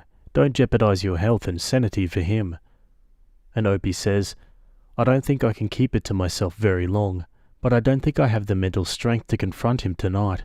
I have to go to work tomorrow. I have a huge event happening for work at the end of the week, and absolutely have to be there all week. I'm off the following Monday to Tuesday. I can't imagine I can pretend everything's normal between now and then. I'm expecting her husband to contact my husband, or who knows, maybe he'll even show up here. Then what do I do? If this is true, I'd be concerned about not only STDs, but the fact you saw no changes in your husband or relationship. What if he's done it before and is very good at hiding it? Damn, my heart breaks for you, OP. OP replies, I keep trying to think back to last fall or winter to see if there was anything I missed. I can't think of anything. I was oblivious. He doesn't work a normal 9 to 5. He's usually free by the afternoon, and sometimes he'll go golfing or go to the gym afterwards. So if they were meeting up in the middle of the day, then I wouldn't have suspected a thing. It was normal for him to sometimes not come directly home in the afternoon. I also work outside of the home, so it's not like I was sitting there waiting for him. He could have said he was home and I wouldn't have known if he really was or not. Now OP updates in the comments. We were up for hours 2 nights ago, barely slept, cried myself to sleep, woke up, pretended I was fine at work all day. I have a very big thing going on at work this week, so I have to still bring my best self. Had to do a few errands on my way home from work yesterday. Got home late. Terrible night, didn't eat dinner, got in bed about 8 o'clock, slept terribly, woke up, cried on the way to work. Now pretending everything is fine again. Husband says he's leaving for a last-minute work thing on Saturday to give me space. Then after a few more comments, Opie posts this. Wow, I don't owe anyone here a detailed update about what has happened between my husband and I. I've posted a handful of extremely short replies in the past 24 hours. That is all I have the emotional energy to post at this time. I've already explained that I don't have the emotional energy to post a full update yet. I do not want to rehash the painful conversations and exhausting arguments that my husband and I have been having for the past 2 days quite yet. I barely slept for the past 2 nights. My marriage is on the brink of ending. I also have a full-time job and am extremely busy preparing for a major work event happening in 2 days, proofing scripts, building decor, packing vans with all supplies, driving around town to get supplies. I'm busy and I have to hold it together until the end of this weekend, not to mention the small child I have to keep alive and happy. While I appreciate all of the concern and advice I've received here, posting a detailed update to Reddit is not one of my priorities at the moment. If you are this invested in a Reddit post and this bothered by somebody not posting an update about a very personal, painful, private matter as quickly as you'd like, perhaps you are the one who needs to get a hobby. Okie dokie folks, and that's all she wrote for that one so far. And fair enough too, I completely empathise with OP here. It's still very fresh and you don't want to constantly be reliving it like that. My husband is never jealous and I'm growing resentful. I've been married to my husband for 12 years, 13 together, 3 kids. He proposed 6 months after we got together and told me he knew by the second date. He is indeed very practical and rational. He's also very caring, kind and supportive. Just really a wonderful partner. Except for one thing, he doesn't get jealous, like at all. By that, I mean if someone flirts with me, he'll just chuckle and move on, sometimes leaving me to deal with them alone. When his friend's father spent the entire night of his son's wedding hitting on me, he just said, "Phew, what a loser," and moved on. I even had an ex write a poem, post it and tagged me. Still he just said, "Wow, cool." And when I say, "How come you're not jealous?" he says, "Why would I? I trust you." Last week I reached to my boiling point. A month ago there were some workers transferred to our department. Among them was my ex. We broke up amicably. He moved to a different country and we kept a very shallow contact, like once a year for a happy birthday text. When I went home I immediately told my husband and he said cool and then started talking about something else. I snapped. Not my proudest moment, but I said, "Are you serious? I just told you I'm working with the ex I stayed with for years, and you don't care." He said, "What do you want me to say? I know you, and I know you're extremely loyal. I know you will never cross any boundaries. I completely trust you, so why would I be jealous?" Now, I know I'll never cross any boundaries. We never had that issue in our relationship.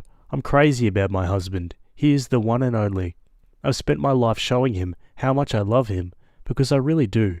But being jealous, I see it as an expression of love, and him being so cold and indifferent is making me resentful, and I hate it. It just feels like he's taken me for granted. I'm hurt, and he's been more affectionate than usual, but hadn't referred to that argument again. How do I navigate these feelings? It seems silly, but I'm hurt. This seems like a pretty weird problem to have. Maybe Opie needs to leave her ego out of this one. Let's go to the comments. Why are you angry about the fact he trusts you? You must have learned control and possessiveness means love. It does not.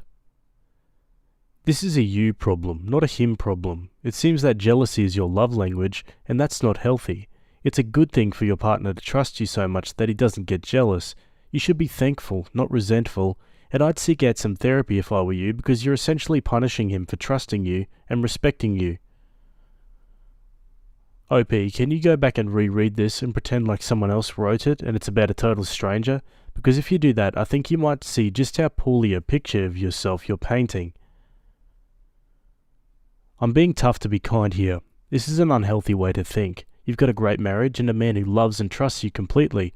The root of this must be deep inside there, somewhere, and you're only going to get more bothered by this until you dig down and weed it out. The good news is, this is what counselling and therapy are for. None of us are perfect. While the attitude you've got is not healthy, to occasionally fall into an unhealthy attitude is normal. It's what you do about it that matters, and you're already recognising that this seems irrational. Find someone to talk to, preferably a professional. You'll get past this for good and it'll stop being an obstacle in your marriage. It's not for nutters and basket cases, it's for ordinary people to work on their human flaws and become their best selves. It is absolutely nothing to be ashamed of. It's okay not to be okay, but it's not okay to stay not okay. Good luck. I think when you say jealous, what you're not asking for is him to express insecurity, but instead to display some sort of territory protection. You want him to act a bit more aggressive in protecting what is his. Maybe talk to him from that point of view. Tell him you don't want him to cry and weep about how some guy's going to take you away, but rather just a bit of back off, pal, instead. I suspect this is related to wanting to feel protected by him. Opie replies, "Thank you, this is exactly what I meant. There was one instance when someone was hitting on me, quite aggressively, and my husband just put his hands on my shoulders and said, 'Hey, knock it off.' He indeed stopped and I was over the moon, so you're right." Yeah, sounds like that's more likely closer to the problem. Let's go to an update.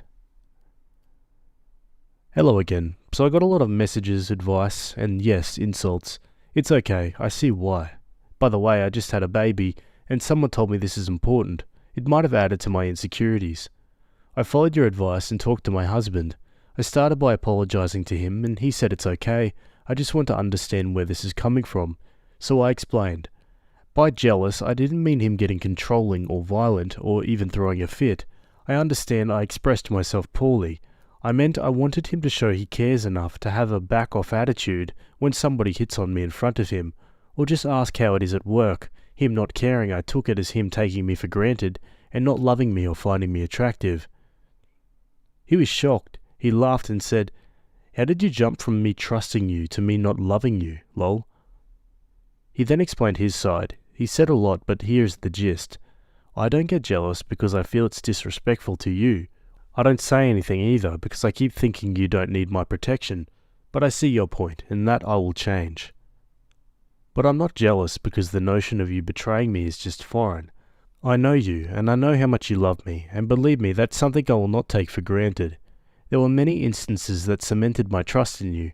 For example, when 1 month after we started dating, I saw you turning down a guy who looked like a movie star, and we haven't even talked about being exclusive yet. I didn't know he saw that.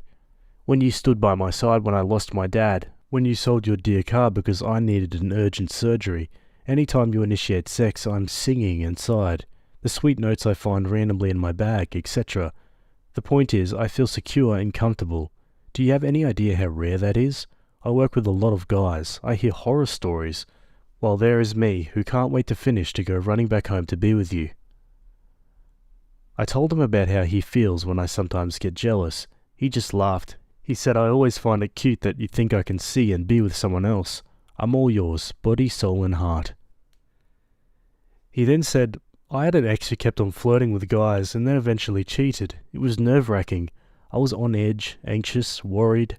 Now I'm at peace. So me trusting you is me loving you and being at peace knowing that we can be an ocean apart, and I know you'll respect us. Now let me ask you about this ex. Have you had any inappropriate conversation? Any one-on-one lunches or dinners? Any lines crossed?" And I said, No, of course. He just smiled and said, "I knew it. But I can see how you've not been yourself lately, and I'm sorry if I did anything that makes you doubt how much I love you. I will work on that, I promise." Then he got to the part that I was avoiding. He said given how and where I was raised and how my parents have been, he isn't surprised I mistook jealousy for love. For context, my parents have been together for years, but should have divorced years ago. It is a constant cycle of love and hate relationship. Dad even used to beat me, and then say that it was because he loves me so much and is worried of what kind of person I'll be. So we talked about therapy. I'll be going next week. He also suggested a couple counselling because he wanted to learn how to be a better husband. We also talked about different love languages, future plans, etc. He called Ma, his mum, and asked her to take care of the kids while we went on a date. We had dinner and then had our ice cream. When we reached our home, I was laughing hard at his dad jokes. It's kind of his thing. So he suddenly hugged me long and said, "Welcome back, love. I missed you." I melted. So now he's sleeping with his head on my lap. I want to thank you all for your advice, kind and even harsh words. I needed them. To be honest, I'm still scared of therapy because I know how ugly it's going to get. Maybe this is why I've postponed it for so long, but my family and I deserve to have my own best version. So if that means slaying some inner demons, then I'll do it. Thank you again, everyone. Oh wow, what a beautiful ending. And Opie's husband sounds like a real stand-up guy. And yeah, I think it was clear that Opie kinda needed to come at this problem from a different angle. And credit to her, she did, and now she sees it in a completely different light, which is what we should all do sometimes, I think. Anyway, give me your thoughts about this one, and we'll go to another story. Okay, we're jumping over to Am I the A-hole? This one was written by user 1273 Rockefeller, and it's titled, Am I the a-hole for telling my mother-in-law I'll pay for my wedding myself if she can't respect my few wishes? I, 25 male, will be marrying my fiance Gina, 25, later on this year. I proposed to her a little bit before Christmas and we're aiming for a November wedding. Gina has 2 older brothers, only one of them which has gotten married, and for one reason or another, my mother-in-law, 68, was not involved in the planning of the wedding at all. She was pretty hurt over this, as she's always wanted to help plan her children's weddings, so when we got engaged, she offered to pay for most of the wedding, and in return we agreed to let her help with the planning. In my mind, as long as I'm marrying Gina, I'm happy, so I was okay with this. The only thing I'm really sticking to that I refuse to change is what I'm wearing. My mother died when I was very young, and she was the daughter of first-generation Scottish immigrants. My grandparents moved from the north of Scotland in the 60s, and my mother was brought up learning about her parents' culture. Since she died, I've had a hard time connecting to that side of my family, and after my grandfather died a few years ago, I decided that I wanted to wear her family's kilt when I get married. I talked about this with my fiancée before we got engaged because it is an unorthodox idea, but she thought it was sweet and liked the idea. A few days ago, my mother-in-law came up to me and told me I'd have to wear a traditional tux instead of a kilt. When I asked her why, she said it went against the view she had of Gina's wedding, and that the colours of my mother's tartan clashed with the colours she had chosen for the wedding. When I told her that this was pretty much the only thing I'm unwilling to budge on, she brought up how she's paying for most of the wedding, and wearing a tux is the least I could do. When I brought this up to Gina, she echoed the sentiment her mother had made about paying for the wedding. I'm able to pay for it myself, and I told Gina that I thought she understood how important this connection to my mother was to me, especially because she can't be there, and if she wasn't able to accept that, then I'd pay for the wedding myself. Gina told me I was being a bit of a dick for being this stuck to what I want to wear, and once my mother-in-law heard that I would just pay for the wedding myself, she got really upset because it's always been her dream to plan Gina's wedding. I'm feeling like a bit of a dick right now and was wondering if I should just wear a standard tux. My family's kilt is really important to me, but this is causing more conflict than I thought it would. Geez, why does the mother-in-law keep saying Gina's wedding? And Opie keeps saying it as well. Like, it's your wedding too, man. You can wear what you want. Not the a-hole for me. Let's go to the comments. This should be a really good learning lesson, and the point of it is, should the wedding take place? The only opinions and wants that matter in this relationship seem to be of your mother-in-law and significant other. Are you willing to be an afterthought in your own marriage? Yeah, not the a-hole, but if you marry this woman, you are nuts. Her mother is intrusive and disrespectful of something so sentimental and important to you. It's only going to get worse. Not the a-hole, and you're getting a glimpse right now of how life will be if you marry this person. You told her one thing was important to you, and she could do whatever she wanted for everything else. She ostensibly agreed, and now your needs are immaterial, and you're a dick for wanting anything at all your way. You will be making a huge mistake marrying this person.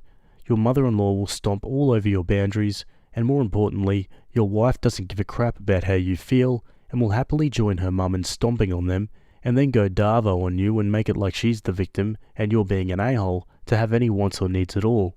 This is red flag city. Walk away or you'll regret it. I absolutely guarantee it. Gee, I think the comments were pretty harsh. I still have some faith in the fiance, but yeah, the mother seems like a red flag for sure. Let's go to an update. So the past 24 hours or so have been eventful. I took most people's advice and talked to my fiance about this issue before going forward. Her siding with her mother like this and going against me was really out of character, so I felt like I really needed to figure out what was on the go. The long and short of it comes down to money. Gina doesn't make as much of a salary as I do. I make almost 2.5 times her salary. Despite this, she's pretty insistent on things being 50-50 between us. Our finances aren't combined until after marriage because of some weird tax issues and legal things in our home region. But even with me making more, she insists we're a team and have to go 50-50 on big things: rent, car payments, electrical, wedding, etc. So even though I'm able to pay for the wedding myself, she's not able to pay for the half she feels like she'd want to pay. Because of this, she's really clinging to the idea of her mother paying for our wedding, even though I'd be more than happy to pay for it all myself. We talked yesterday evening, and she said that since she accepted her mother paying for the wedding, their relationship has become pretty strained, with mother-in-law pretty much taking over the wedding planning. Apparently mother-in-law was initially pushing for a tropical destination wedding in Jamaica, an idea Gina put down quickly, as she knows I hate the idea of destination weddings, and mother-in-law had even tried to get final say on the dress Gina was going to wear, as well as she wanted the final say over who the bridesmaids were. She wanted her friend's daughters, who Gina is not close with, in the party.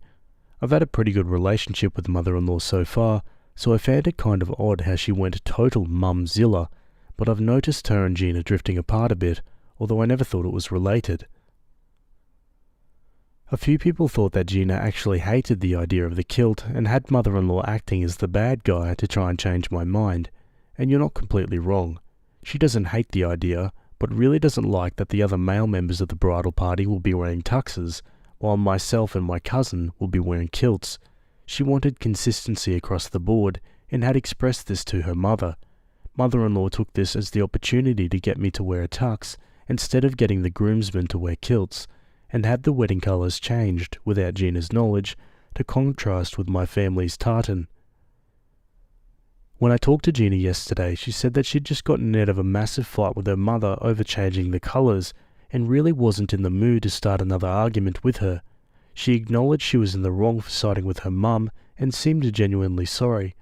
She said that in the stress of planning a wedding, while having an overbearing mother, she had thought of the kilt as another detail, and had forgotten the significance of it to me, and that she was really sorry. In the meantime, a few changes have been made. My mother-in-law is no longer paying for my wedding, and no longer involved in planning.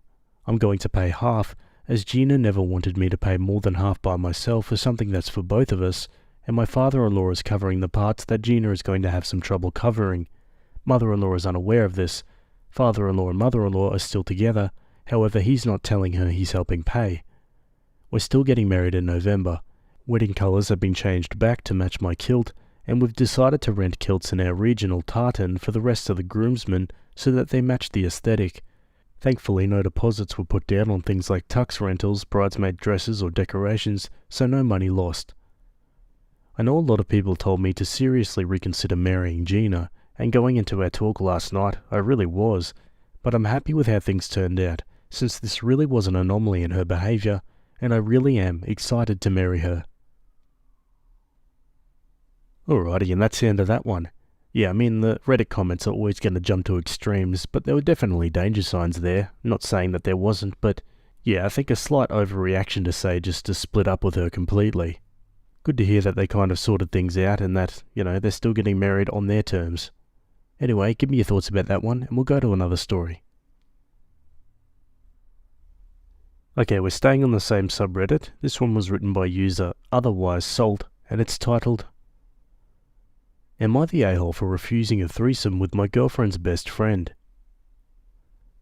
My girlfriend and her best friend have been friends for almost their entire adult lives, and they've had threesomes with previous partners on both their sides. Now, I didn't know this until recently, as my girlfriend mentioned this like a week or so before she asked me if I wanted to. Now, this may be where I messed up, but my immediate answer was, F no, I'm never doing that. I'm very monogamous, and I'll be honest, the idea of being shared or sharing simply grosses me out. I don't think it's morally wrong or anything, but it's just not for me. Apparently my girlfriend told her best friend, and now the best friend is offended. My girlfriend says I should apologize to her, but I don't think I did anything wrong here. Maybe I could have used better words, but it's not like the best friend heard me. Oh, surely Opie did nothing wrong here. How can you have the gall to be mad at something like that? Let's go to the comments. There's no legitimacy behind being offended because your friend's boyfriend doesn't want to F you. It's not your problem, not the a-hole. Not the a-hole. You should be able to have an unfiltered reaction with your partner. Give them a true and potentially raw response to something. There are better ways to respond, and you reacted, now you can respond. My question is, why did your girlfriend share your raw, unfiltered reaction with her best friend? If it's safe enough for threesomes, it's safe enough for you to be honest. Or is it only safe for what they want or need? This already feels out of balance. Good luck. Dude, you genuinely don't have to apologize for this. This is beyond ridiculous that they think you should. You entered into a relationship that was strictly monogamous, and they threw this onto you. To be completely honest, I'm shocked you would want to stay with your girlfriend at this point. Who is to say that she would have a threesome with her best friend when she gets a partner, and just not tell you? Okay, on to an update. Hello everyone, I figured I should post an update after all the advice you all gave me. So to start off, I had a talk with my girlfriend and cleared some things up. I told her I wasn't sorry for my decision or my reaction, but I told her it had nothing to do with her friend. I told her it didn't matter whom she suggested, it would have been a no. Something I didn't think about that you all mentioned is what would happen if her friend asked for a threesome with her boyfriend. The friend is single right now, so it's not a current issue. I asked my girlfriend what would happen if her friend asked though. She said she thought it'd be cool, as the previous boyfriends were, but after seeing my reaction, she knows I wouldn't approve. She then asked me why I didn't want a threesome with two women. I told her I don't like the idea of having sex with anyone but her. I asked if she needed to have threesomes to be satisfied. She tried to dodge the question and said, I mean, they're just fun, you know, and it's become a habit by now. I told her it was a yes or no question. She still wouldn't give me a straight answer. I decided that our sexual needs are just too different and broke up with her. I'm sad that out of everything that could cause a breakup, this was it, me not wanting to have sex with someone other than my girlfriend.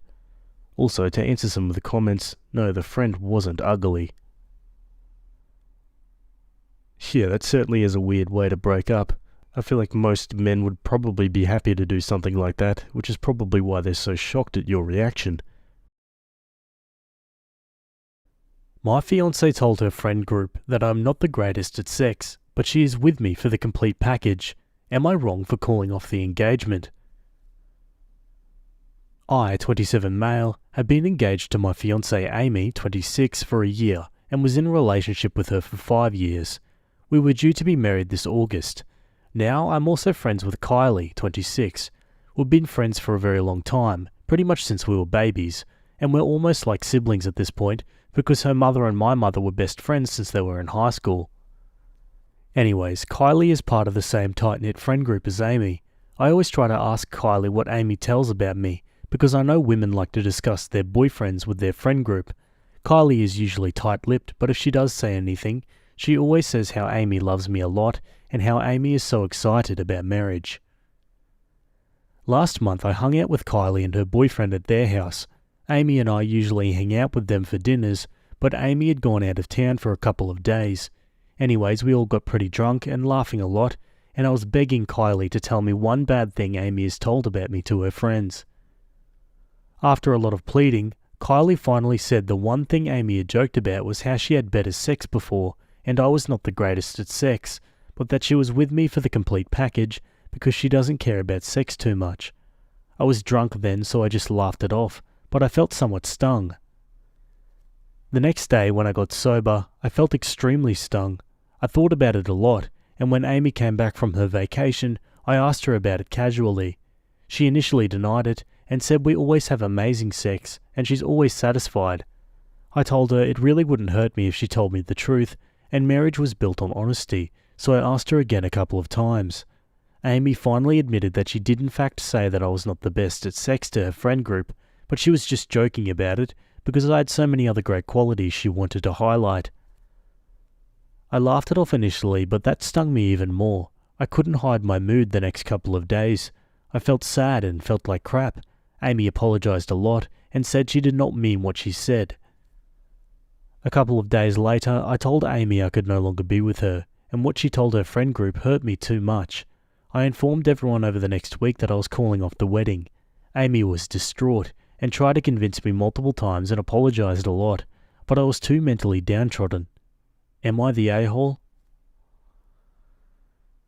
Yeah, I can imagine it'd be pretty emasculating to have someone say that about you, but I don't feel it warrants a complete breakup and cancelling of the marriage, but I don't know. Let's go to the comments. He's been looking for a way out, which is why he constantly pushed the friend for anything bad the fiancé said. He needed anything to justify ending the relationship. He was searching for a way to leave. Imagine taking something like that out of context to break up because your ego is that fragile. Say what she said was in all seriousness, she also complimented him multiple times, making it clear she adores him. Why would you not say, okay, challenge accepted, how can I make it better? I don't think Opie is the devil in this situation. By breaking up with Amy, he saved her from accidentally marrying an immature man baby who would have made her life miserable. Can we talk about how effed it is to get your mate drunk and pester them? He doesn't get any grace from me because of that. Yeah, I agree. Opie does sound very immature. Let's go to an update. I understand I am insecure. I'm not hiding the fact that I'm insecure. I just wish my fiancée did not tell her friends about my sex life, especially to Kylie. If Amy had only told me and not her friends, I would have definitely still felt hurt, but at least this would have only been between us. I definitely wouldn't have broken up with her either, and would have even tried to improve our sex life. I always asked Kylie what Amy thought about me because yes, I was insecure, and I wanted to fix any of my flaws before marriage. But I never expected that it would have been about my sex life. I thought maybe a character flaw. Maybe I wasn't romantic enough or not taking her out on enough dates or something along those lines, but never about my sex life. I felt even more hurt after hearing that Amy said I wasn't great at sex because Amy never gave me any indication of that in 5 years. But now I'm too ashamed to face her friends, especially Kylie. Kylie has reached out to me many times, but I'm too embarrassed to even text her now. I understand how my actions have had a lot of unintended cascading effects. I know Amy is hurting really bad now because she was really excited about our marriage and future. My family is hurting really bad. Her family is hurting too. Kylie and Amy are no longer on speaking terms. I heard from one of my friends that Kylie broke up with her boyfriend, but I'm not sure if that's related to this incident. I already asked my company for a transfer to a different state, and I'm going to be moving to a different state in 2 months. I've lost not only my fiancée, but also my best friend who I've known my entire life. Yes, I'm not in the best of places now mentally, but I'll try to start fresh in 2 months. And honestly, he's only got himself to blame for that fact. Let's look at some final comments. You've called off your marriage, alienated your best friend, and now are moving to a whole new state because your fiancé said you weren't great in bed? Lol, what the hell? That's wild, man. Hope you find peace within yourself someday so you don't keep doing this to yourself and to the people who've invested themselves into you emotionally. You're still young, so there's more than enough time to work on yourself. Please seek the help of a therapist. Breaking off an engagement and moving away is not a normal response to this type of situation. I'm genuinely concerned there are some undiagnosed issues lying beneath the surface. This was petty relationship drama that has cascaded into something else entirely because of your knee-jerk reactions. Please pause and reevaluate with the help of a professional. You're making too many quick decisions based on impulse, and based on the last post, that's not working out too well for you. Yeah, well said. Opie seemed hell-bent on self-sabotage during this one. What do you guys think? Let me know down below. What would you have done differently? Anyway, on to another story. Okay, well, on relationships, this one was written by user PGUsGust, and it's titled, My boyfriend's mother expects me to lie about what ingredients she's putting in a Christmas cookie. Some background. My boyfriend, 30, has huge sensory issues and refuses to eat any sort of cheese but mozzarella or parmesan. He despises fish as well. We've been together for about 9 years. Will not touch or eat anything that even has these ingredients in them. He has to read the ingredient list. His mother is staying with us for Christmas. His mum told me that this Christmas cookie she's been making for years has ricotta cheese in it. My boyfriend has been unknowingly eating it for years as well. I was astounded because I never knew either. She's staying with us for the holidays and wants me to take her to go buy this cheese without my boyfriend there so he doesn't know we're buying it. I feel conflicted because he's always said to tell him what's in the food I cook, and I always do. But if I tell him this, she'll be extremely ticked off and they'll fight, and I'll be blamed by her. If I don't tell him and he finds out, he will most likely be very upset with me, and we will fight. If he doesn't find out, I will feel extreme guilt, and like a liar. It's a lose-lose situation. Reddit, what should I do? I mean, the fact that he's been eating them for years and hasn't noticed means it's not really a sensory issue, at least not to ricotta cheese anyway. Like, I'm no expert, but at this point his eating habits are probably more to do with personal preference rather than actually sensory issues. Let's go to the comments. From reading the title, I was hoping that someone was going to attempt to make cookies out of fish. Using cheese in cookies is a common baking ingredient. I don't eat eggs because of sensory issues, but I'll eat cake. She's not feeding him ricotta and calling it mozzarella. She's baking cookies. If he has a meltdown over it, it's not really sensory, it's emotional. He's 30? This seems like a psyche thing. I did this to my 10-year-old and he got over it. I make a pasta dish where the recipe calls for a bunch of Parmesan cheese powder. He's been crushing it for years, but refuses to eat cheese when he is aware of it. He recently found out there was cheese in the dish, had a reality check with himself, and has started eating cheese.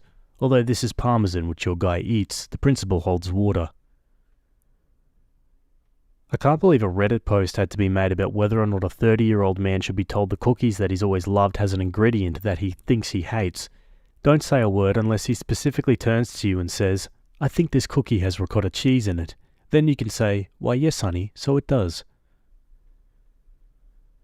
Sensory issues typically have to do with texture and touch, but the texture of food can be changed by many factors, such as cooking, baking, heating, melting, chopped or cut finely or pureed. Those are some examples. I have a ton of sensory issues. Autism and ADHD are where they stem from for me personally, so I understand to a degree where your boyfriend is coming from. I hate the texture of coconut, especially shredded. If you put shredded coconut in there, I'll know and be upset with the mouthfeel, but I don't hate the taste of coconut flavouring. If it's flavoured but the texture is smooth, I'm fine. I too have issues with fish. I hate the texture and the fishy taste and smell of certain fish, but there's certain things I'll eat after I was kind of forced to try them. I like high-grade sashimi and sushi fish, but only certain types and only fresh. I'm just very particular about the taste, smell and texture of my food, which is highly associated with being on the spectrum, but doesn't mean you have to be. Maybe your boyfriend doesn't totally understand his sensory issues and he's limiting himself too much, or he could just have aversion to certain foods. That's a thing too. These foods give him the ick and he doesn't want to associate with them. That's okay too. Either way, he needs to be given all the information and let me decide if he wants to eat these cheese cookies or not. I suspect his issue is with texture though. If he's eaten them and enjoyed them, baking and mixing may change the texture of the cheese and make it not bothersome to him. Maybe he should look into some therapy to discuss this further with someone more knowledgeable, or maybe you can help him work through it. Maybe you could sit down with his mum and discuss some of this with her. Maybe you can help your boyfriend open up to new foods. Maybe he needs to look into neurodiverse behaviour and see if he identifies with any of it. That's really helped me understand why I have such strong reactions and aversions to foods and things. I wouldn't want to lie to someone about what's in their food either. Uncomfy. Hopefully you can tackle it some other way. Okay, I think we get the picture. Let's go to an update. I managed to get out of taking his mum to the store. She went with my boyfriend and told him that the ricotta was for something she'd be making for his nephews when they come visit and laughed about it. I told her it's wrong to lie about this. She basically ignored me. At least that guilt is off my shoulders. I still haven't gotten the chance to talk to him alone. I'll most likely go with the approach one commenter said. Basically, I found out something you love has an ingredient you dislike. Do you want to know about it, or forget I said anything? Thank you all for your suggestions. I can't believe how much this blew up. I'll update again. Update 2. I told them the truth this morning and it went fine. I explained both sides and how I was unsure about saying anything because I didn't want to spoil a good memory or cause tension between him and his mum. He told me that he appreciated me telling him and that he would have been very mad and upset if I didn't. He also said he was already suspicious when she bought the ricotta in the first place, which I was relieved to hear. I said please do not tell his mum that I told him. He told me he would catch her in the act. I told him this is also a good opportunity to reflect and think about how cheese he normally hates can be okay as a baking ingredient because it doesn't taste like cheese. He said it was gross. I offered to show him the Reddit post as well and he said no thank you.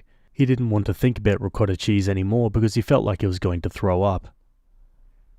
As for checking ingredients, this is his mother. He doesn't feel the need to check ingredients because she's his mother and he normally feels safe and trusts her cooking. When we go out to eat, a server's confirmation of no cheese or fish is enough for him. When I cook something new, sometimes he'll ask for what's in it, or I'll offer a list or show him the recipe. He will also help me cook sometimes. New store-bought things, he will read the list to make sure it doesn't have anything unwanted in it before he eats. I should have clarified this more. I am aware that this behaviour is childish, but everyone has their flaws, as I've mentioned in a comment already. Please stop insulting him and saying these things, saying we shouldn't date anymore, etc. We've had many discussions about his specific food aversions in the past. I've called him out on how silly it is. We have argued, been there and done that. I'm also aware that he has issues with the size of the problem when he is overstimulated or very stressed out. I get the same way. This is something that we are actively working through. This is the man I love, stand by and choose to be with, and I'm willing to help him work through his struggles as he does for me. Thank you to everyone who contributed and wishing you all a Merry Christmas, Happy New Year and a general Happy Holidays. Yeah, honestly, not wrong about it being a little childish. Like at first I was pretty lenient in that, maybe he did have a proper sensory issue to these sorts of things, but the fact that he didn't even notice it was in the cookies, and then refusing to even listen to OB's advice to maybe, reflect on different cheeses and how they change in baking dishes and things like this, it just screams immaturity to me, as well as the unwillingness to even consider maybe changing a little bit to make the lives of those around him a little bit easier. I don't know, maybe I'm being a bit too harsh. What do you guys think? Let me know in the comments. Anyway, let's jump to another story. Okay, jumping back over to Am I the A-hole, this one was written by user Normal Suggestion, and it's titled, Am I the a-hole for forcing my son to use a bidet and threatening to talk to his friends or take him to the doctor about his underwear? For some reason, my 14-year-old son cannot wipe properly. This was never a concern to me as his mum did the laundry. Unfortunately, she is sick right now, so I've taken over the household chores that she used to handle. My son is still responsible for his, and I do mine as well as hers. First day I did laundry, I gagged and almost puked from his underwear. If he were 3 and not fully potty trained, I might understand how they end up like this, but he is a healthy young man. He should not be leaving his ass this unwiped. I talked to him about it, and he said he would make an effort to do a better job. Nope, no change in the situation. So I went to the hardware store and installed a wand bidet in the bathroom he uses. We already have one in ours. I told him he has a choice of either using the bidet or washing his own underwear. He doesn't know how to use the washing machine, and he refuses to do them by hand. He started going commando, which just meant the problem was his jeans now. So I said that we might need to take him to the doctor to see what is wrong with him, if it's physical or psychological. I also said that the next time his friends were over, I was going to ask them if they left their underwear in the same condition. I would never actually embarrass him like that. He said I was being an a-hole, and he called his mum to tell her what I was doing. She said that he was just like that and I could deal with it until she was better. I don't think that's a great plan. If this kid never learns to wipe his ass, he'll be bereft of a sexual partner without a poop fetish.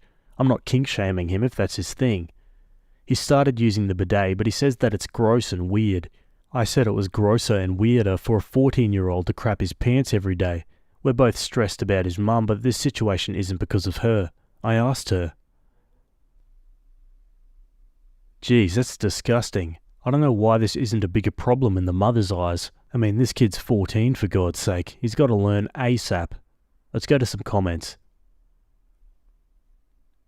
Not the a-hole. 14 is a little late in life to be learning how to clean your butt after using the toilet.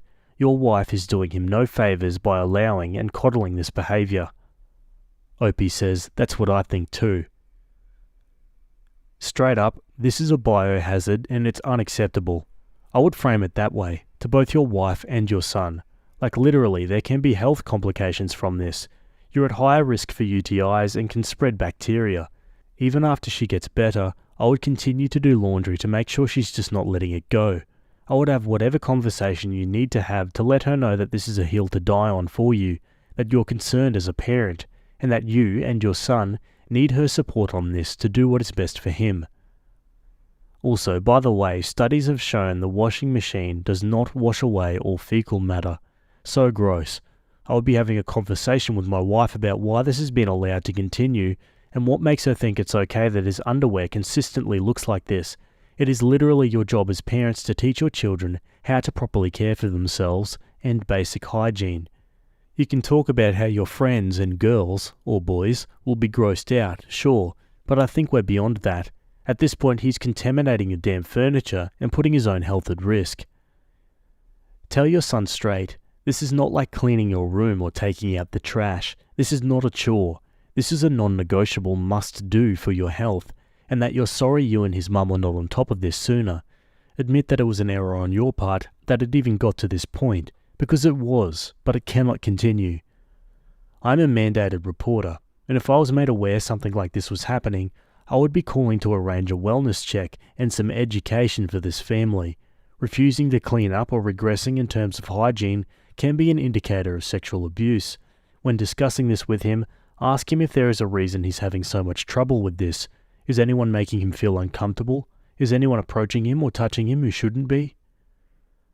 A therapist is probably indicated, and a doctor. If nothing comes to light, go into the bathroom and show him how to wipe, how to rinse, how to check he is clean, how to clean in the shower. Tell him that if his underwear or clothes continue to look like this, that you'll begin checking to make sure he has wiped, every time. Find the least invasive way to do so. Sniff test, I don't know. Tell him this is not a punishment, and it's not to belittle him, and you don't like it any more than he does, but it's your responsibility as a parent to make sure that he is healthy and hygienic, and if he is literally incapable of wiping appropriately, that you need to know, because you actually need to take him to the doctor. Yeah, 100% agree. Some discipline's needed here. Let's go to an update. So many of you were kind and helpful and asked me to tell them my son was okay. He's getting there. He's been in therapy for about a year now. I've also been seeing a therapist. His coach is in jail. I'm divorced from my wife. She was covering for her affair partner. That's why she didn't tell me about the feces in his pants. I won't elaborate. I'm so grateful to you for opening my eyes to something I was missing. Anyway, you guys are heroes to me and my family. Thank you. What the hell? I just got whiplash from that update. I mean, I'm reading between the lines here, but I'm assuming his coach is in jail because he was doing very inappropriate things. And the mother was, what, covering it up? I don't know, I'm trying to link it all together, but it's just making me more confused. Was the coach the affair partner? Even so, that's even more sickening. That means the mother was covering up for him. Wow, like imagine if she hadn't gotten sick when she did. How much longer this could have gone on for. God, that poor kid. Am I the a-hole for telling my flatmate that she should get her nose checked out after she said I smell bad? I, 30s female, share a flat with two other people, flatmates, one of whom is someone I consider a friend, 30s female.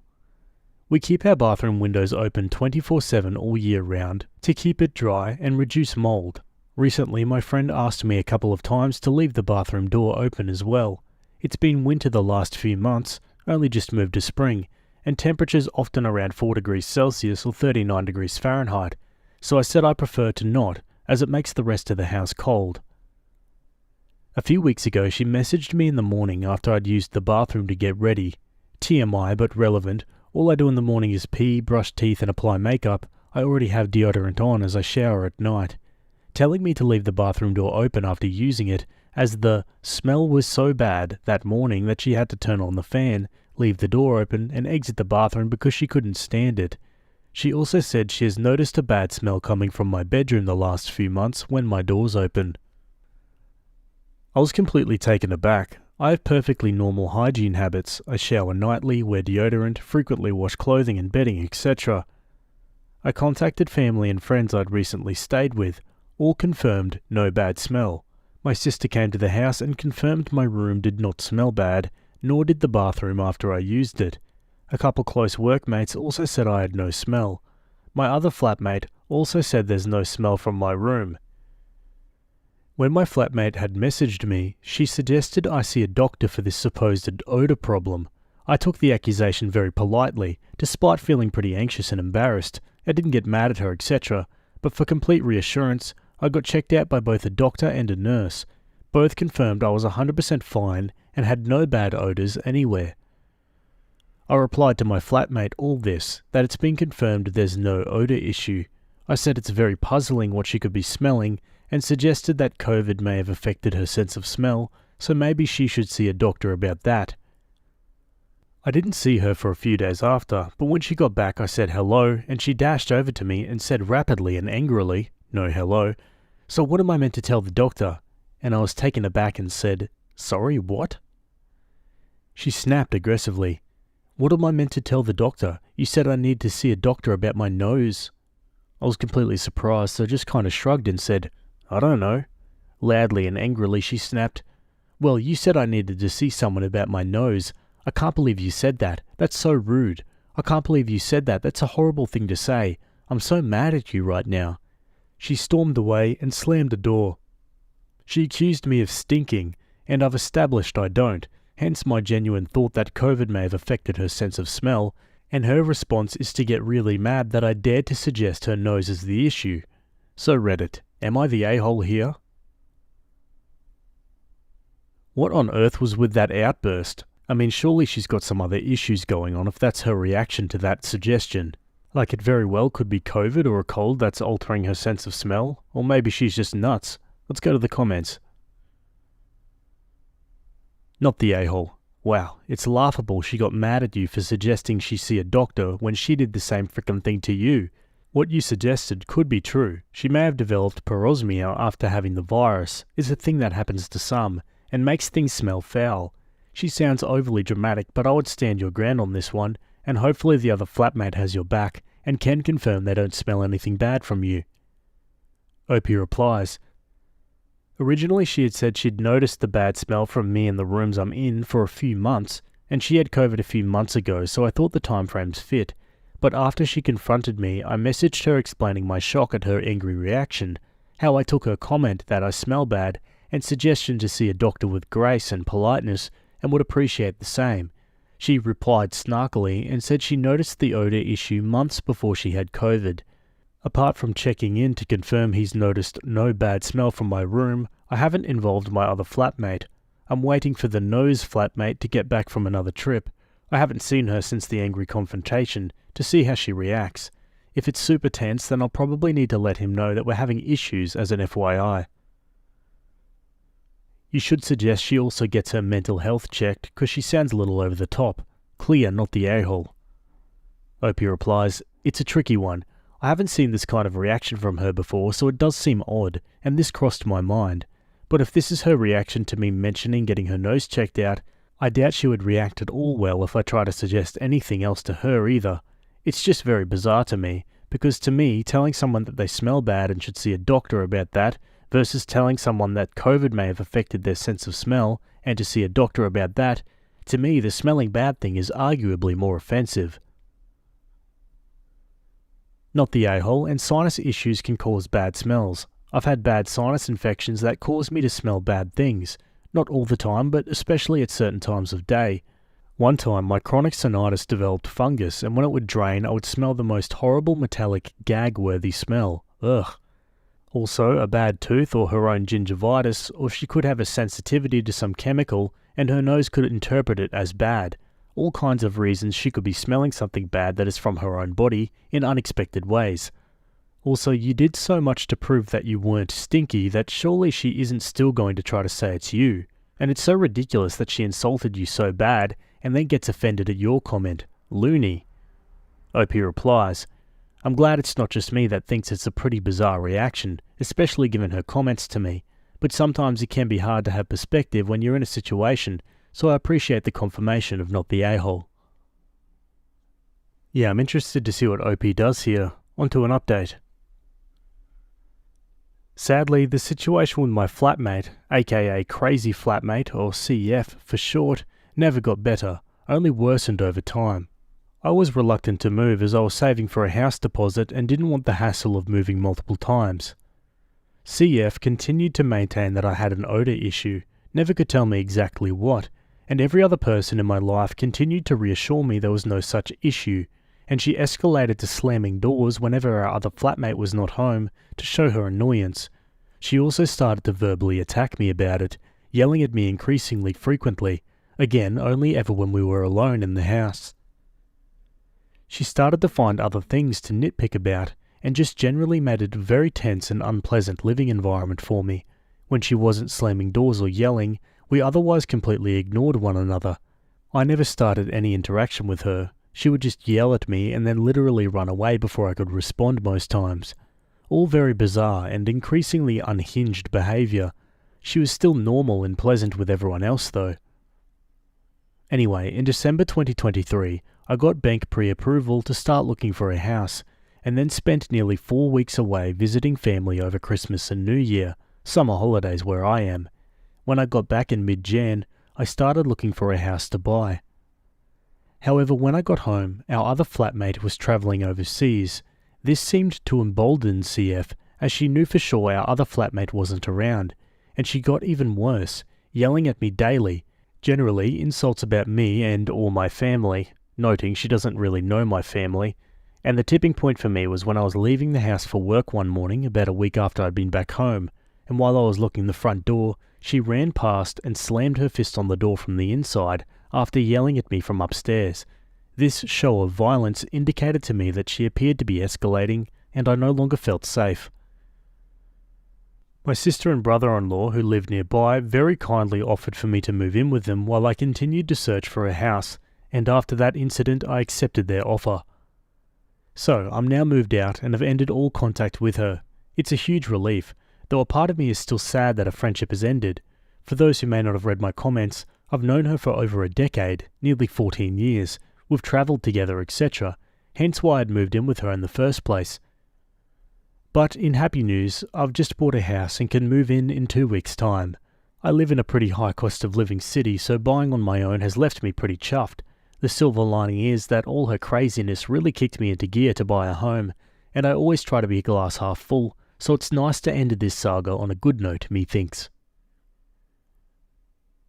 Yeah, for sure. I mean, buying in this climate is pretty impressive in and of itself, so good on OP. But honestly, the behaviour of that friend just confuses me. She just got increasingly more and more unhinged as it went on. There's got to be something wrong with her nose or something that's triggering that reaction. One comment mentioned that parosmia, I think I'm pronouncing that right, after a viral infection, and apparently people who have it say everything stinks to them and food smells like rotten meat. Imagine how awful that would be. Anyway, it still doesn't excuse her violent behaviour and unwillingness to get to the bottom of it. What are your thoughts about this one? Let me know down below. Anyway, let's jump to another story. Okay, jumping over to relationships, this one was written by user Many Dapper, and it's titled, Long distance boyfriend invited me to visit, then acted like he didn't want me there. Do I leave? My boyfriend, 32 male, and I, 31 female, dated in the same city for 6 months until he got a job in a different state. We split up, but then he reached out a few months later and we got back together, but decided to figure out the details during a visit. I went to go see him and was very excited. When I got there, however, I was surprised to see that he was acting pretty aloof with me. He told me how happy he was in his new life, how he couldn't imagine living anywhere else, and didn't understand why people didn't live in his new town. He also criticised me for calling his new town by an old nickname, pointed out someone he had made out with during our break and said she was needy, and joked about how many people he could hypothetically get with in his new town.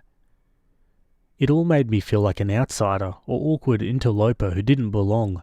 I told him I was happy for him, but also that his over-the-top happiness made me wonder whether he was trying to send me a message, either that he was over me or he wanted me to move out or something. He shut down and got really upset. He said that he was just acting normal, and that if there was any weirdness, then it must be something about me that was causing that. He got upset that I would criticize him for his happiness and project my own insecurities of our relationship onto him unfairly. I told him that I guessed I misread things.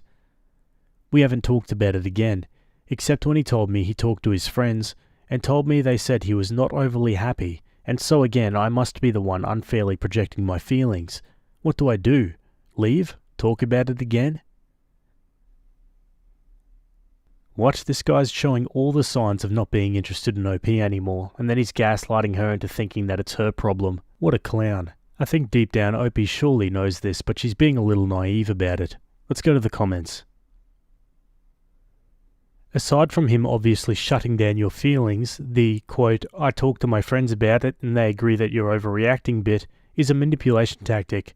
He may not even realize it himself, but he's checked out of his relationship with you. He's gone through a growth or change period and doesn't want to backtrack. Emotionally mature adults recognize that you can grow with a person, but it's pretty clear he views you as someone from his past, not his present. That's if you take what he says at face value. If you don't, then he's being insecure and childishly trying to make you jealous of his new life. I wouldn't waste any more time on him. He can't even communicate in a mature or level way at 32 and doesn't care enough to take your feelings seriously. I highly doubt he'll get any better. Quote, he also criticised me for calling his new town by an older nickname, pointed out someone he'd made out with during our break and said she was needy, and joked about how many people he could hypothetically get with in his new town. Do you think this is the way someone would talk to a person they're in love with? Be done with it. He's already confided in his new friends about your disagreement, getting them to think that he's not being a jerk. Some guys don't want to be the bad guy, so they make you break up with them. Do it and don't ever look back. Best wishes for you. He has moved on and checked out with you. He could have been man enough to say so. His feelings changed on you, and he could have called you and told you not to come. Instead, you picked up on it and asked him, and he turns it around on you and blames you. He is immature AF, and then he tells his friends. Move on with your life. Even if everything else was fine, I would still leave based on one incident alone. Pointing out someone he got with while you're broken up. That right there is low-level insensitivity. If he thinks nothing of disclosing to you a random hookup and following it up with how many more opportunities there are for him to hook up and date, etc., then he is more than likely trying to provoke you on purpose so he can paint you negatively for raining on his parade, or trying to hurt you for his own satisfaction. Neither option is good. In addition, talking trash about an ex is usually the person subconsciously telling you that they won't tolerate even reasonable behaviours of that kind in you. So to put it in context, despite the fact that he intimated that he has plenty of opportunities to cheat, he won't tolerate you being needy or requiring assurances that he's being faithful. He's telling you his truths. 1. I'm happy living away from you. 2. You are not enough to motivate me to compromise. 3. I can cheat on you whenever I want. 4. If you have a legitimate concern, I won't discuss it maturely. I'll turn it back on you and make you feel like crap. 5. My new friends are entitled to hear about our disagreements, so even if you apologise, I'll still share with them and try to provoke you further by saying they all agree with me. 6. I don't care if my new friends think badly of you. This serves my purpose of you never finding a close friend here that could potentially call me out on my crappy behaviour on your behalf. And 7. I'm so happy that I don't notice you're not here. You don't need this negativity in your life. You certainly don't need to worry about him being true to the relationship. You definitely don't need to stress over things, because he won't discuss them like a reasonable adult, but will twist them back onto how you're the one with the problems. Yeah, some really sound advice coming from the comments here that I think we can all take into our everyday lives as well. Not saying we'll all ultimately end up in a similar situation, but it's good to know how certain people would communicate and what they mean when they say certain things. Anyway, I'd love to hear your thoughts. Let me know down below. Okay, on to another story. Okay, we're staying with relationships. This one was written by a throwaway account, and it's titled, How do I deal with parents that are good grandparents but bad in-laws to my wife? My wife, 36 female, and I, 39 male, have a toddler. Our extended families live thousands of miles away from us. I had a very happy childhood. My parents were very loving to me as a kid and present. However, I don't have very fond memories from my teenage years. I was very shy and felt very alone. Had very good grades, but few friends, would never talk to girls, etc. Today I realise my parents are conservative, have money, worry a lot about the image others have of them, hold their emotions very close to themselves, and have negative opinions about anything or anyone that's unlike them. Unfortunately, that made it very hard for me to have any meaningful conversations with them. They always made it look like our lives were perfect, and never showed any vulnerability to me. As a result, I was ashamed of my own struggles, and in the few times I did try sharing something with them, I was met with judgment. Things got better when I started college. I studied with people from different places and walks of life, and that opened my mind. Contrary to my parents, I was always attracted by the different. My best friends were alter egos of myself. I used to be shy, so I'd hang out with outspoken people, for example. After college, my wanderlust got me a job in a city thousands of miles away. I achieved professional success and eventually met my now wife.